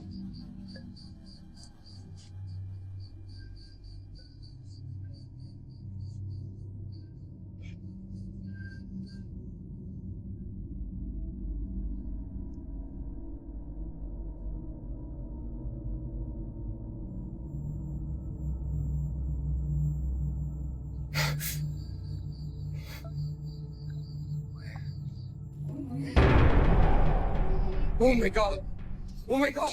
As he turns back toward the house, something is looking out at him through the slats of the blinds. A woman with long dark hair, a yellow top, and eyes that are completely white. No iris, no pupil, just blank, with her mouth slightly open in something that sits just wrong enough to not be called a smile. Then the blind snaps shut. And if you go back and watch the first pass along that window, there's nothing visible through the slats at all, which means whatever was standing inside that room either wasn't there yet or didn't want to be seen until he turned around. In paranormal research, entities that position themselves at windows and doorways are considered threshold presences, beings that operate specifically at the boundary between inside and outside, observed and unobserved. And the white eyes reported across multiple cultural traditions are consistently associated with something that isn't fully human in its current form.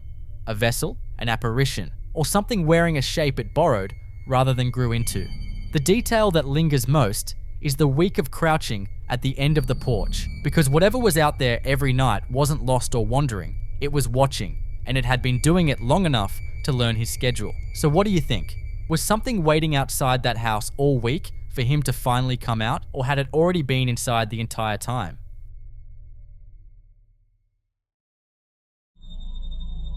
The following video was recorded by a man at 2 in the morning inside his apartment, a place he claims has been active since long before this night, something he describes as a presence that has followed him across multiple videos and refuses to leave him alone. By the time he picks up his phone to start filming, the sounds have already begun coming from the dark living room, a rhythmic, repetitive creaking, the kind that stops you mid-breath because you know there's nothing in there that should be moving.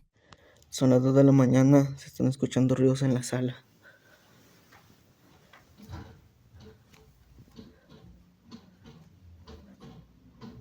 Están moviendo la silla, raza. La madre. Escucho algo acá, raza.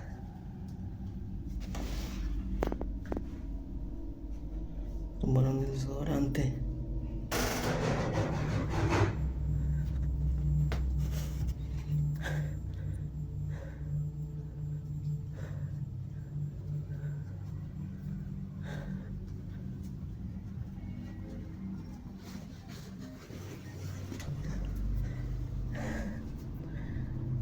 ¿Qué estará pasando, anda? Madre.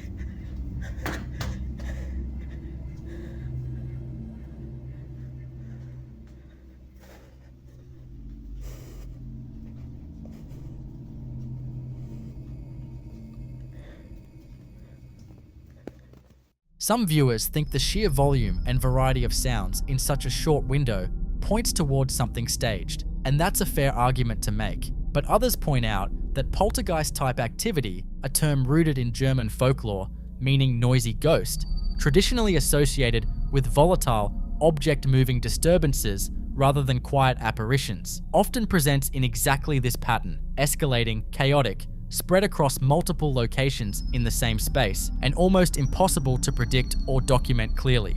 It didn't stop there.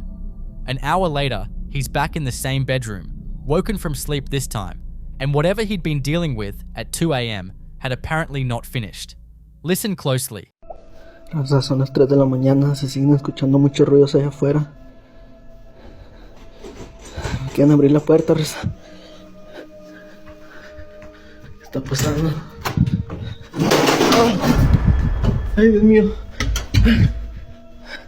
A violent crash erupts from the dark room adjacent to the bedroom, something heavy hitting the floor with enough force to send him scrambling for the door, gasping, fumbling with the handle, unable even to look back at what caused it. The sounds in the first clip were loud and frightening, but this one lands differently because he was asleep when it started, which means whatever is happening in that apartment isn't waiting for him to be watching anymore. Some who've followed cases like this believe that shift from activity that occurs while the witness is awake and filming to activity that interrupts sleep signals a deeper level of presence, something less like background noise and more like deliberate intrusion. Skeptics will argue it's a neighbor, a settling building, anything that doesn't require a paranormal explanation. But if you've watched both clips back to back, you already know what question is sitting at the back of your mind. And if you're enjoying watching this video, like and subscribe. At 3 in the morning, alone in that apartment,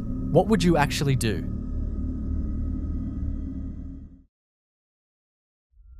In this next clip, a woman is parked outside at night, filming from inside her car, and she's clearly shaken. She describes watching something move across her rearview mirror while she was sitting in the vehicle, something that tracked from the back of the car toward the front, visible both through the mirror and from outside the window.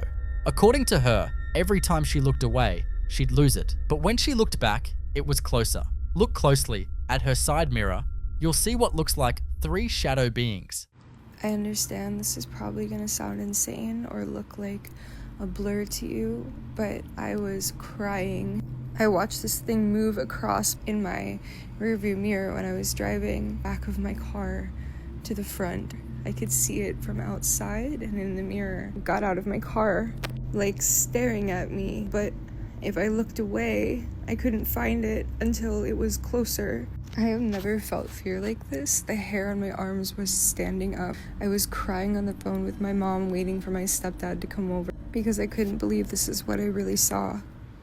Her voice barely holds together as she recounts it. She says she's never felt fear like that in her life, that the hair on her arms was standing up, that she ended up on the phone with her mother, waiting for her stepfather to come over because she couldn't process what she'd just seen. That ambiguity is exactly what makes this so difficult to dismiss. Some viewers think the distress in her voice alone tells you everything. That kind of fear is hard to fake. Others believe she may have encountered what's sometimes described as a shadow entity, something that exists at the edge of perception and retreats the moment you focus on it directly. You decide.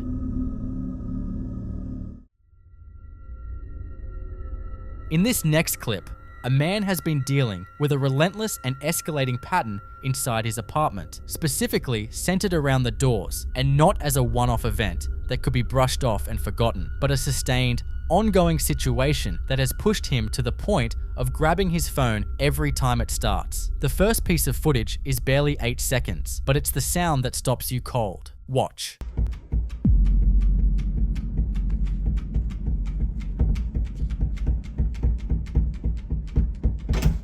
A rapid rhythmic clicking and tapping emanates from the door itself, persistent, almost mechanical, like something working at the latch from the other side, and it stops the exact instant his hand makes contact with the handle, not before, not a moment after, which is the detail that moves it out of the category of a loose mechanism and into something that feels more like a response. Like whatever was doing, it knew he was there. It didn't stay contained to the door. Shortly after, he finds his 2 dining chairs pulled out from the table and positioned at odd angles in the middle of the room, and his immediate reaction makes clear he didn't leave them that way. His cat Rory is visible nearby, and skeptics pointed to that immediately, but 2 heavy dining chairs displaced simultaneously at those angles from a single small cat is a stretch that most viewers weren't willing to make. What the fuck? The third clip is the longest and most detailed piece of footage he's captured, and it's where the pattern becomes impossible to dismiss. For over a minute, the door handle jiggles up and down on its own, rhythmically, audibly, relentlessly, while persistent knocking runs underneath it the entire time. He grabs the handle and the sounds stop. He lets go and they start again. He opens the door to an empty hallway, closes it, and within seconds, it starts back up, more frantic than before. And then a crash from the living room. And when he turns around, the cat tunnel that had been lying on the floor is sitting on top of the couch. "I know Rory didn't do that," he says, and you can hear the fear settling in behind the disbelief. See, it's still happening. Honestly, this is all the time. Whoa, Jesus. The cat scared the shit out of me.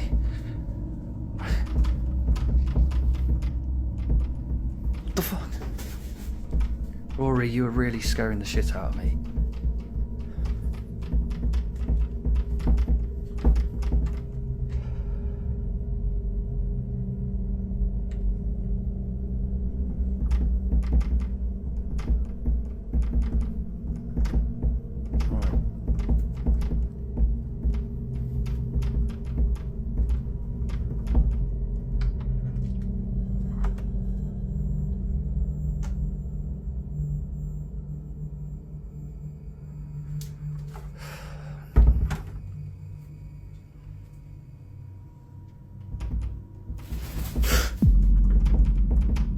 fuck?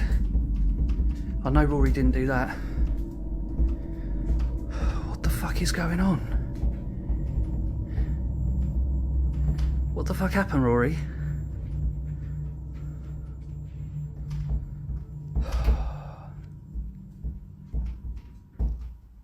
In paranormal research, this specific progression, isolated sounds, giving way to object displacement, activity concentrated around thresholds and enclosed spaces, escalating in intensity over time, is one of the most consistently documented patterns in poltergeist cases. An entity that builds and releases energy through physical disturbance rather than visual appearance, testing boundaries repeatedly until it finds one that gives. And then, on another night, locked inside the bathroom, the door rattles violently in its frame for over 30 seconds straight. And when he finally gets it open and stands in the doorway, a clear and distinct sound of rapid footsteps runs away from him down the hallway, light and quick, moving with direction, there and then gone.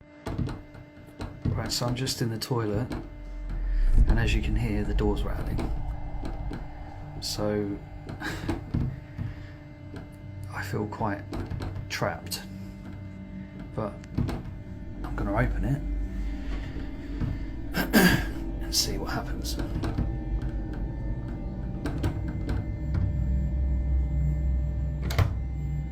It would help if I actually unlocked the door, wouldn't it?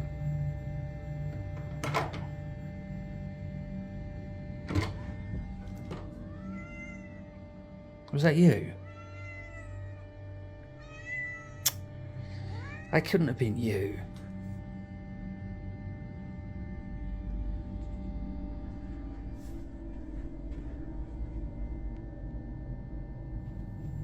Oh, fuck off. That last detail is what changes everything, because a rattling door can be argued away, but footsteps running down an empty corridor have a specificity that's very hard to square with any environmental explanation. Whatever is in that apartment isn't just making noise anymore, it's moving through the space. It knows the layout, and it's been there long enough to stop being startled by him. So what do you think? Is this an intelligent presence, methodically testing every threshold in that apartment, or something residual and restless locked into the architecture of that specific space, unable to stop doing what it's always done?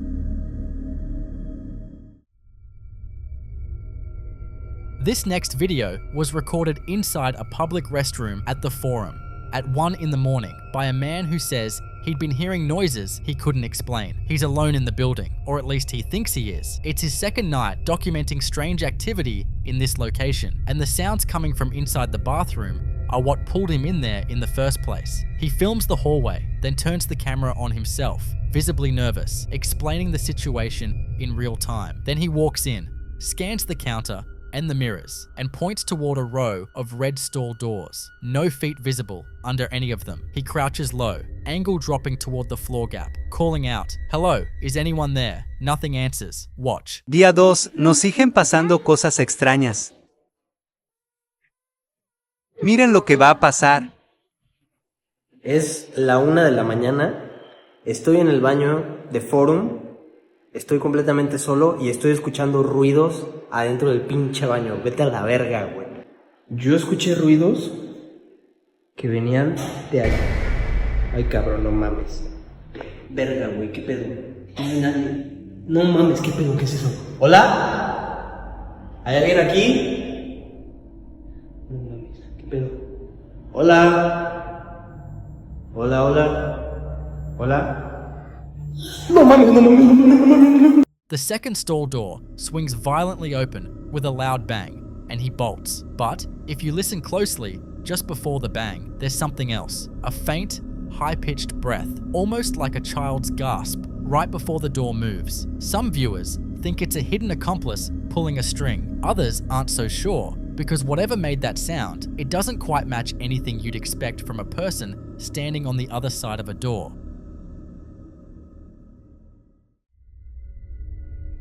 This next video was recorded inside what appears to be a school. At night, completely empty, or at least it should have been. The man filming makes his way through the building with a flashlight, and right away, something's off. Inside a bathroom, he's barely started recording when a wooden door swings open on its own, slowly, with a long, drawn-out creak and stops. He chuckles, almost nervous, and keeps moving. Outside, through a chain-link fence, he spots a deer standing by the roadside, but that's not what catches his attention. In a lit window of a nearby building, one he says is locked, and alarmed, there's a dark, motionless silhouette standing inside, just watching. Then the crashes start. 2 separate rooms, 2 violent metallic bangs, both from just off camera, and you can hear the shock in his voice each time. Watch. Yeah, why not?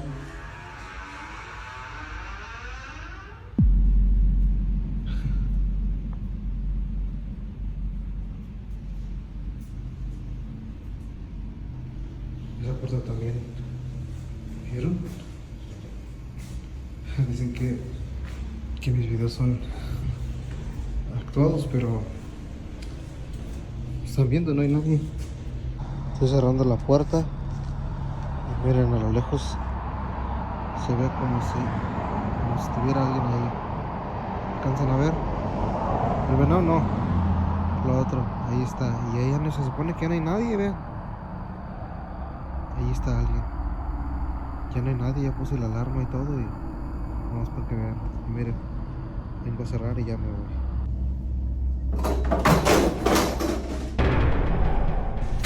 ¡Uy, hijo de su puta madre!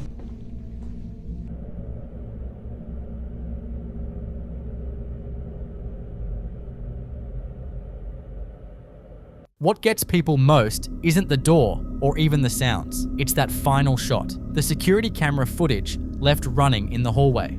At the far left end, a tall, thin, dark figure slowly peers around the corner, holds there for a second or two, then pulls back out of sight. Some viewers think it's a shadow person, a term used online and in paranormal communities to describe dark, humanoid shapes that appear briefly and seem aware they're being watched. Others aren't convinced it's anything more than a person who shouldn't be there. But if that's the case, where did they go? You decide.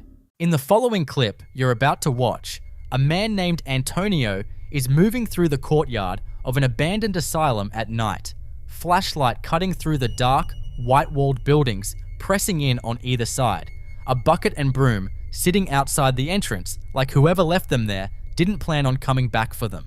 What makes this different from a standard urban exploration video is the caption, Antonio has been here before, which means this isn't someone stumbling into something unexpected, it's someone who already knows what this place feels like at night and chose to return anyway, and that distinction matters. He hesitates at the doorway, muttering to himself in Spanish, half talking himself in and half talking himself out before shifting into prayer, invoking the blood of Christ, commanding whatever is inside to stop before he's even seen anything yet, which tells you everything about what he was expecting to find in there. Watch.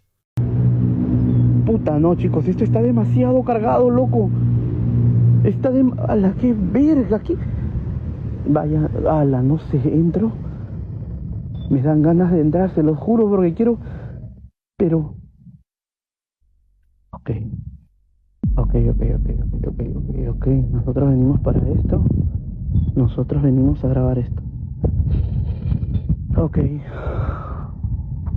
Ok, la sangre de Cristo tiene poder. La sangre de Cristo tiene poder. Tú no tienes poder aquí. Estoy bañado en la sangre de Cristo, ¿entendiste? Alto demonio, basta, detente. ¡Basta, demonio! Te ordeno que te detengas. ¡Basta! Puta madre. No, chica, la mierda, loco.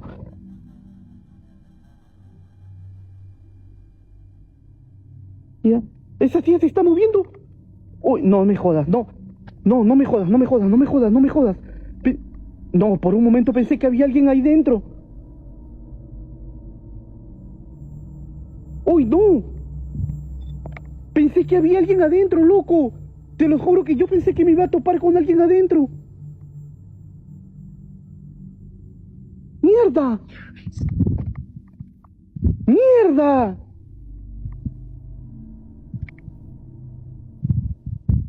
The office chair just inside the doorway rolls backward several feet on its own, smooth, deliberate, covering real distance before stopping deep in the dark, and Antonio screams at it in Spanish, ordering it to stop. Then it rotates. No one is in that room. That movement isn't a drift, and it isn't an uneven floor. It moves with intention, and the timing is the detail most viewers can't get past, because the chair doesn't react while he's walking the path or standing in the courtyard. It moves in the exact window between the end of his prayer and the moment he steps through that doorway, as if whatever is in that room was listening to every word and waiting for him to finish. Abandoned asylums are considered some of the most residually saturated environments in paranormal research. Decades of fear and suffering absorbed into the architecture, compounding long after the building empties out. But residual energy doesn't respond to prayer, and that chair didn't drift, it waited. So what do you think? Was Antonio walking into a space thick with trapped energy, or did something in that asylum hear his prayer and decide to answer it?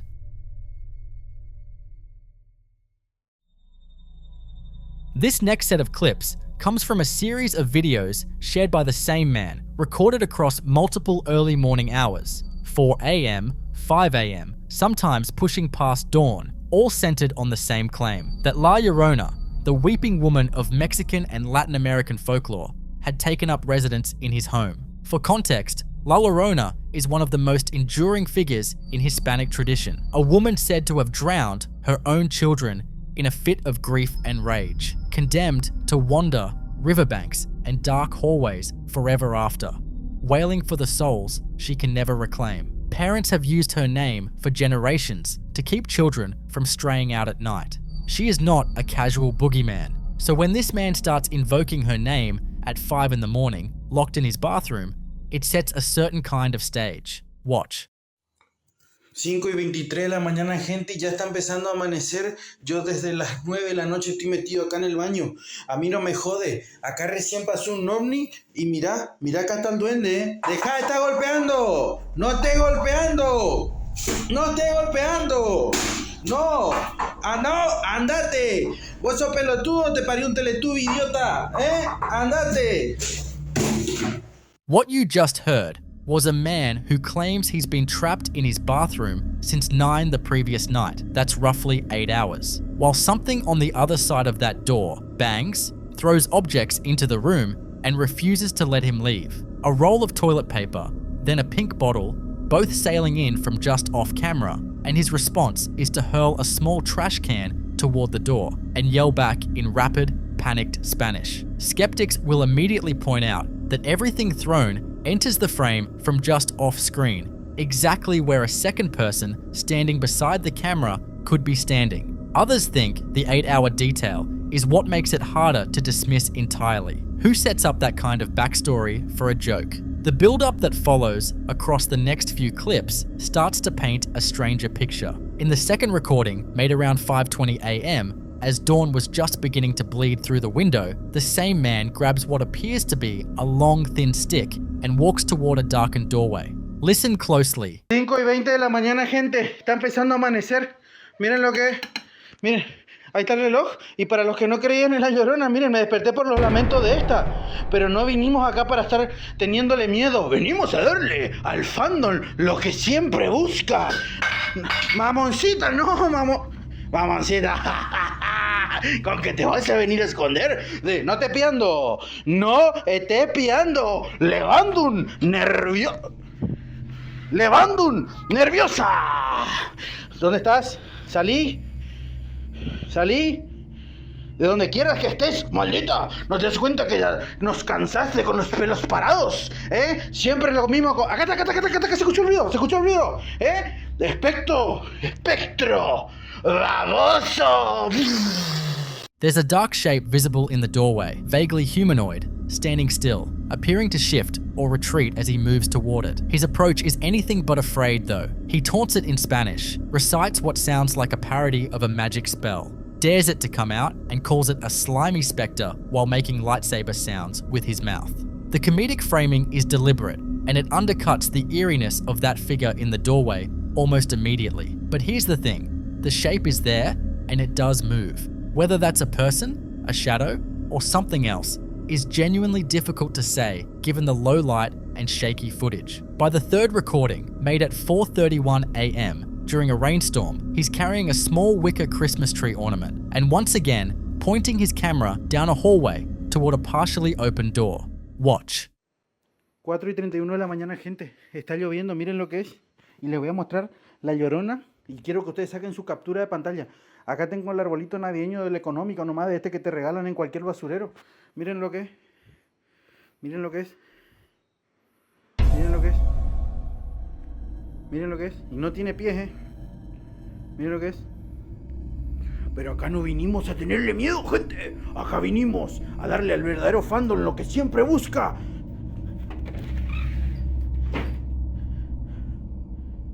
¿Dónde estás? ¿Por qué no salís? No, porque atrás de la puerta, puede esconderse atrás de la puerta. ¿Por qué no salís? ¿Por qué no salís? ¿Querés que te encanten los Jingle Bells? ¿Querés que te cante? Siempre lo mismo contigo, ¿no? Siempre apostando a que no te das, que sí, que te tengo miedo, ¿no? ¿Quieres asustar al próximo digo, Tengo el arbolito económico del económico acá. ¿Por qué no sales? ¿Por qué no sales de donde estás? Acá se escucha ruido, se escucha ruido. ¿Dónde estás? No te piando. The figure standing in that dark gap is tall, slender, and completely motionless, and he claims it has no feet, though the bottom of whatever it is stays out of frame. He rushes in anyway, lights come on, and he spends the rest of the clip searching a cluttered bedroom, yelling challenges, offering to sing jingle bells, demanding the entity show itself. No audio anomaly is captured. Nothing moves on its own. And yet, that initial image in the doorway, static, dark, upright, keeps nagging at you. The fourth clip was filmed at 2:21 a.m., the coldest and darkest of the bunch, and the tone shifts. Watch closely. 2:21 de la mañana, gente. Yo les voy a mostrar lo que es la Llorona. Está haciendo 2 grados bajo cero. Allá está el reloj, las 2:21 de la mañana. Miren lo que es. Miren. Saquen sus capturas de pantalla. Miren, no te piando. Los seguidores me pidieron que diga esta frase. Padre nuestro. Escuchen. ¿Dónde estás? Vení, salí acá. Tienen que tener cuidado, gente, que no le pique. Tienen que tener cuidado que no le vaya a picar, gente. Allá está, miren, atrás de la ventana, no te piando. ¿Por qué no venís acá? ¿Por qué no venís a pararte de mano, ¿Por qué no venís a pararte de mano? Te voy a hacer volver de donde viniste. Agarrá y andate, mal peinada. Right after he shouts a prayer, Padre Nuestro, a high-pitched wailing scream erupts from somewhere off camera. It's sharp and unmistakable, the kind of sound that would make the hair stand up on your neck. He immediately yells for anyone watching to listen, and his breathing goes ragged and panicked in a way that feels less theatrical than the earlier clips. That scream is the closest any of these recordings get to the La Llorona mythos directly. Her legend is built entirely around that sound, a woman's wail near dark spaces and doorways in the small hours of the morning. Skeptics argue it's a sound effect dropped in during editing, and the timing, perfectly synchronized with the prayer, is almost too convenient. But if you were standing in that house at 2 a.m., you might not stop to consider the editing timeline. The fifth and final recording, made at 4:33 a.m., takes the whole series in a direction that's harder to categorize. Watch. 4:33 de la mañana, gente, ya está empezando a amanecer. Miren lo que son los pollitos, cómo ya están cantando. Y a la gente que no cree en la Llorona, miren lo que es eso. Miren lo que es, cómo se está moviendo para todos lados, como que parece que tiene Parkinson ahí. Pero acá no vinimos a tenerle miedo, vinimos a darle al fandom lo que siempre busca. A ver. Con que escondiéndose, No. Acá te mando una Nodu, por la duda. Y te mando otro regalo por si te querés venir a vivir acá. Siempre lo mismo con vos. Te voy a traer un acondicionador. A ver si te pones un poco en el pelo, porque las veces que vengo acá tenés los pelos parados. ¡Ridícula! Te reprendo en el nombre de todos los santos que pueden haber en el mundo. Siempre lo mismo con vos. Yo me miré todos los capítulos de las Tortugas Ninjas. Taken together, what this series actually represents is genuinely difficult to pin down. 5 videos that oscillate between something that might be a real experience and something that might be elaborate, deliberately funny performance art built around one of the most potent figures in Latin American folklore. Whether or not La Llorona has anything to do with any of it, you be the judge.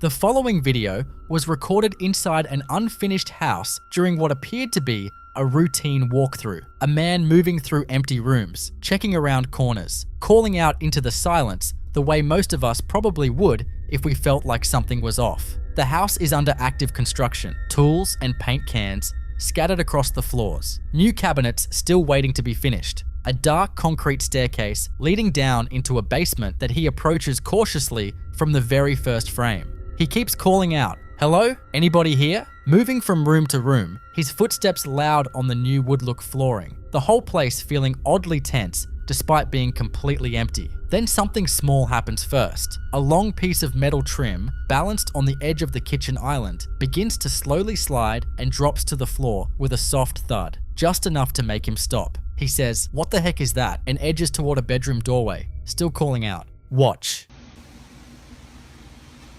Hello?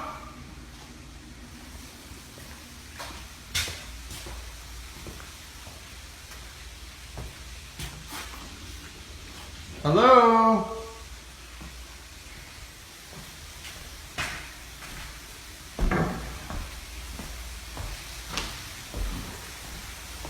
Anybody here?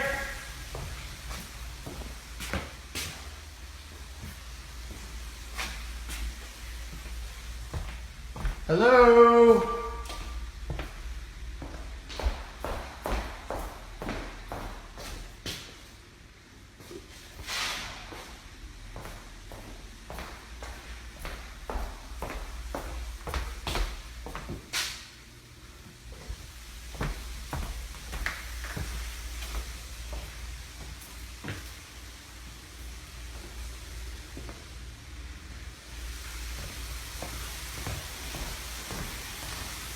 Hello?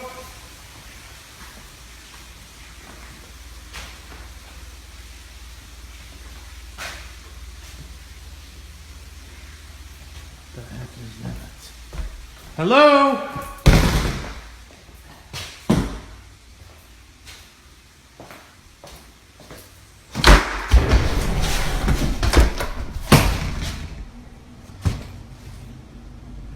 Who is it?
What follows is a sequence that's hard to process even on a second viewing. Two loud, sharp bangs erupt from off camera. Then an interior hallway door slams shut with violent force. And not slowly, not drifting, but snapping shut as if something threw it. Seconds later, the basement door slams shut behind him. He shouts, "Who is it?" And then a metallic clanging sound starts from inside that now closed basement. He screams and runs, dropping the phone completely, leaving the camera on the floor pointing up at the ceiling. And then an enormous crash erupts from somewhere above, like something structural gave way or was thrown. The camera sits there alone for over a minute, and then something weird happens. The phone spins by itself. After a while, he comes back, out of breath and visibly shaken, to pick up his phone. Some viewers have argued the metal trim sliding was a natural event, precarious placement, vibration from footsteps, but the door slamming sequence is harder to dismiss. Poltergeist activity according to many paranormal researchers, often follows exactly this kind of pattern. Not one event, but a rapid chain of them, as if something is escalating deliberately, pushing harder each time it's acknowledged. The second clip picks up somewhere similar in energy. At nighttime, in what appears to be a residential home, a man moves through the house with his phone, checking each room, a downstairs bedroom, a cluttered room, a laundry area, then down into a basement living space. You can hear a cough, a creak, the ambient quiet of a house at night. Then at 43 seconds, every light in the house goes out at once. Listen closely.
What he finds when he makes it back upstairs is what stops you cold. The refrigerator door is standing wide open. A wooden dining chair has been placed on top of the table. A framed picture on the wall is now hanging at a severe angle. And in the kitchen, a large knife is standing upright, blade stabbed down into a cutting board. None of those things were like that before he went downstairs. The sound design throughout this clip, a low droning hum, a high-pitched screech when the lights cut, does feel added, and the progression of reveals follows a structure that's almost too clean, too cinematic. Some viewers called it staged almost immediately. But here's the thing, the knife in the cutting board, standing perfectly upright, is the kind of image that stays with you regardless of what you believe about it. In poltergeist cases, sharp objects being positioned or moved deliberately is one of the most documented and most disturbing categories of reported activity, with some traditions interpreting it as a specific kind of threat, not random chaos, but something intentional and directed. Whether both of these clips represent genuine events or carefully constructed moments, the pattern they share is unmistakable. A house that seems quiet, a man alone, and then everything happening at once. I'd love to hear what you think in the comments. And if you're enjoying watching this video, like and subscribe. Because in both cases, whatever the explanation, neither man stuck around long enough to find out what came next.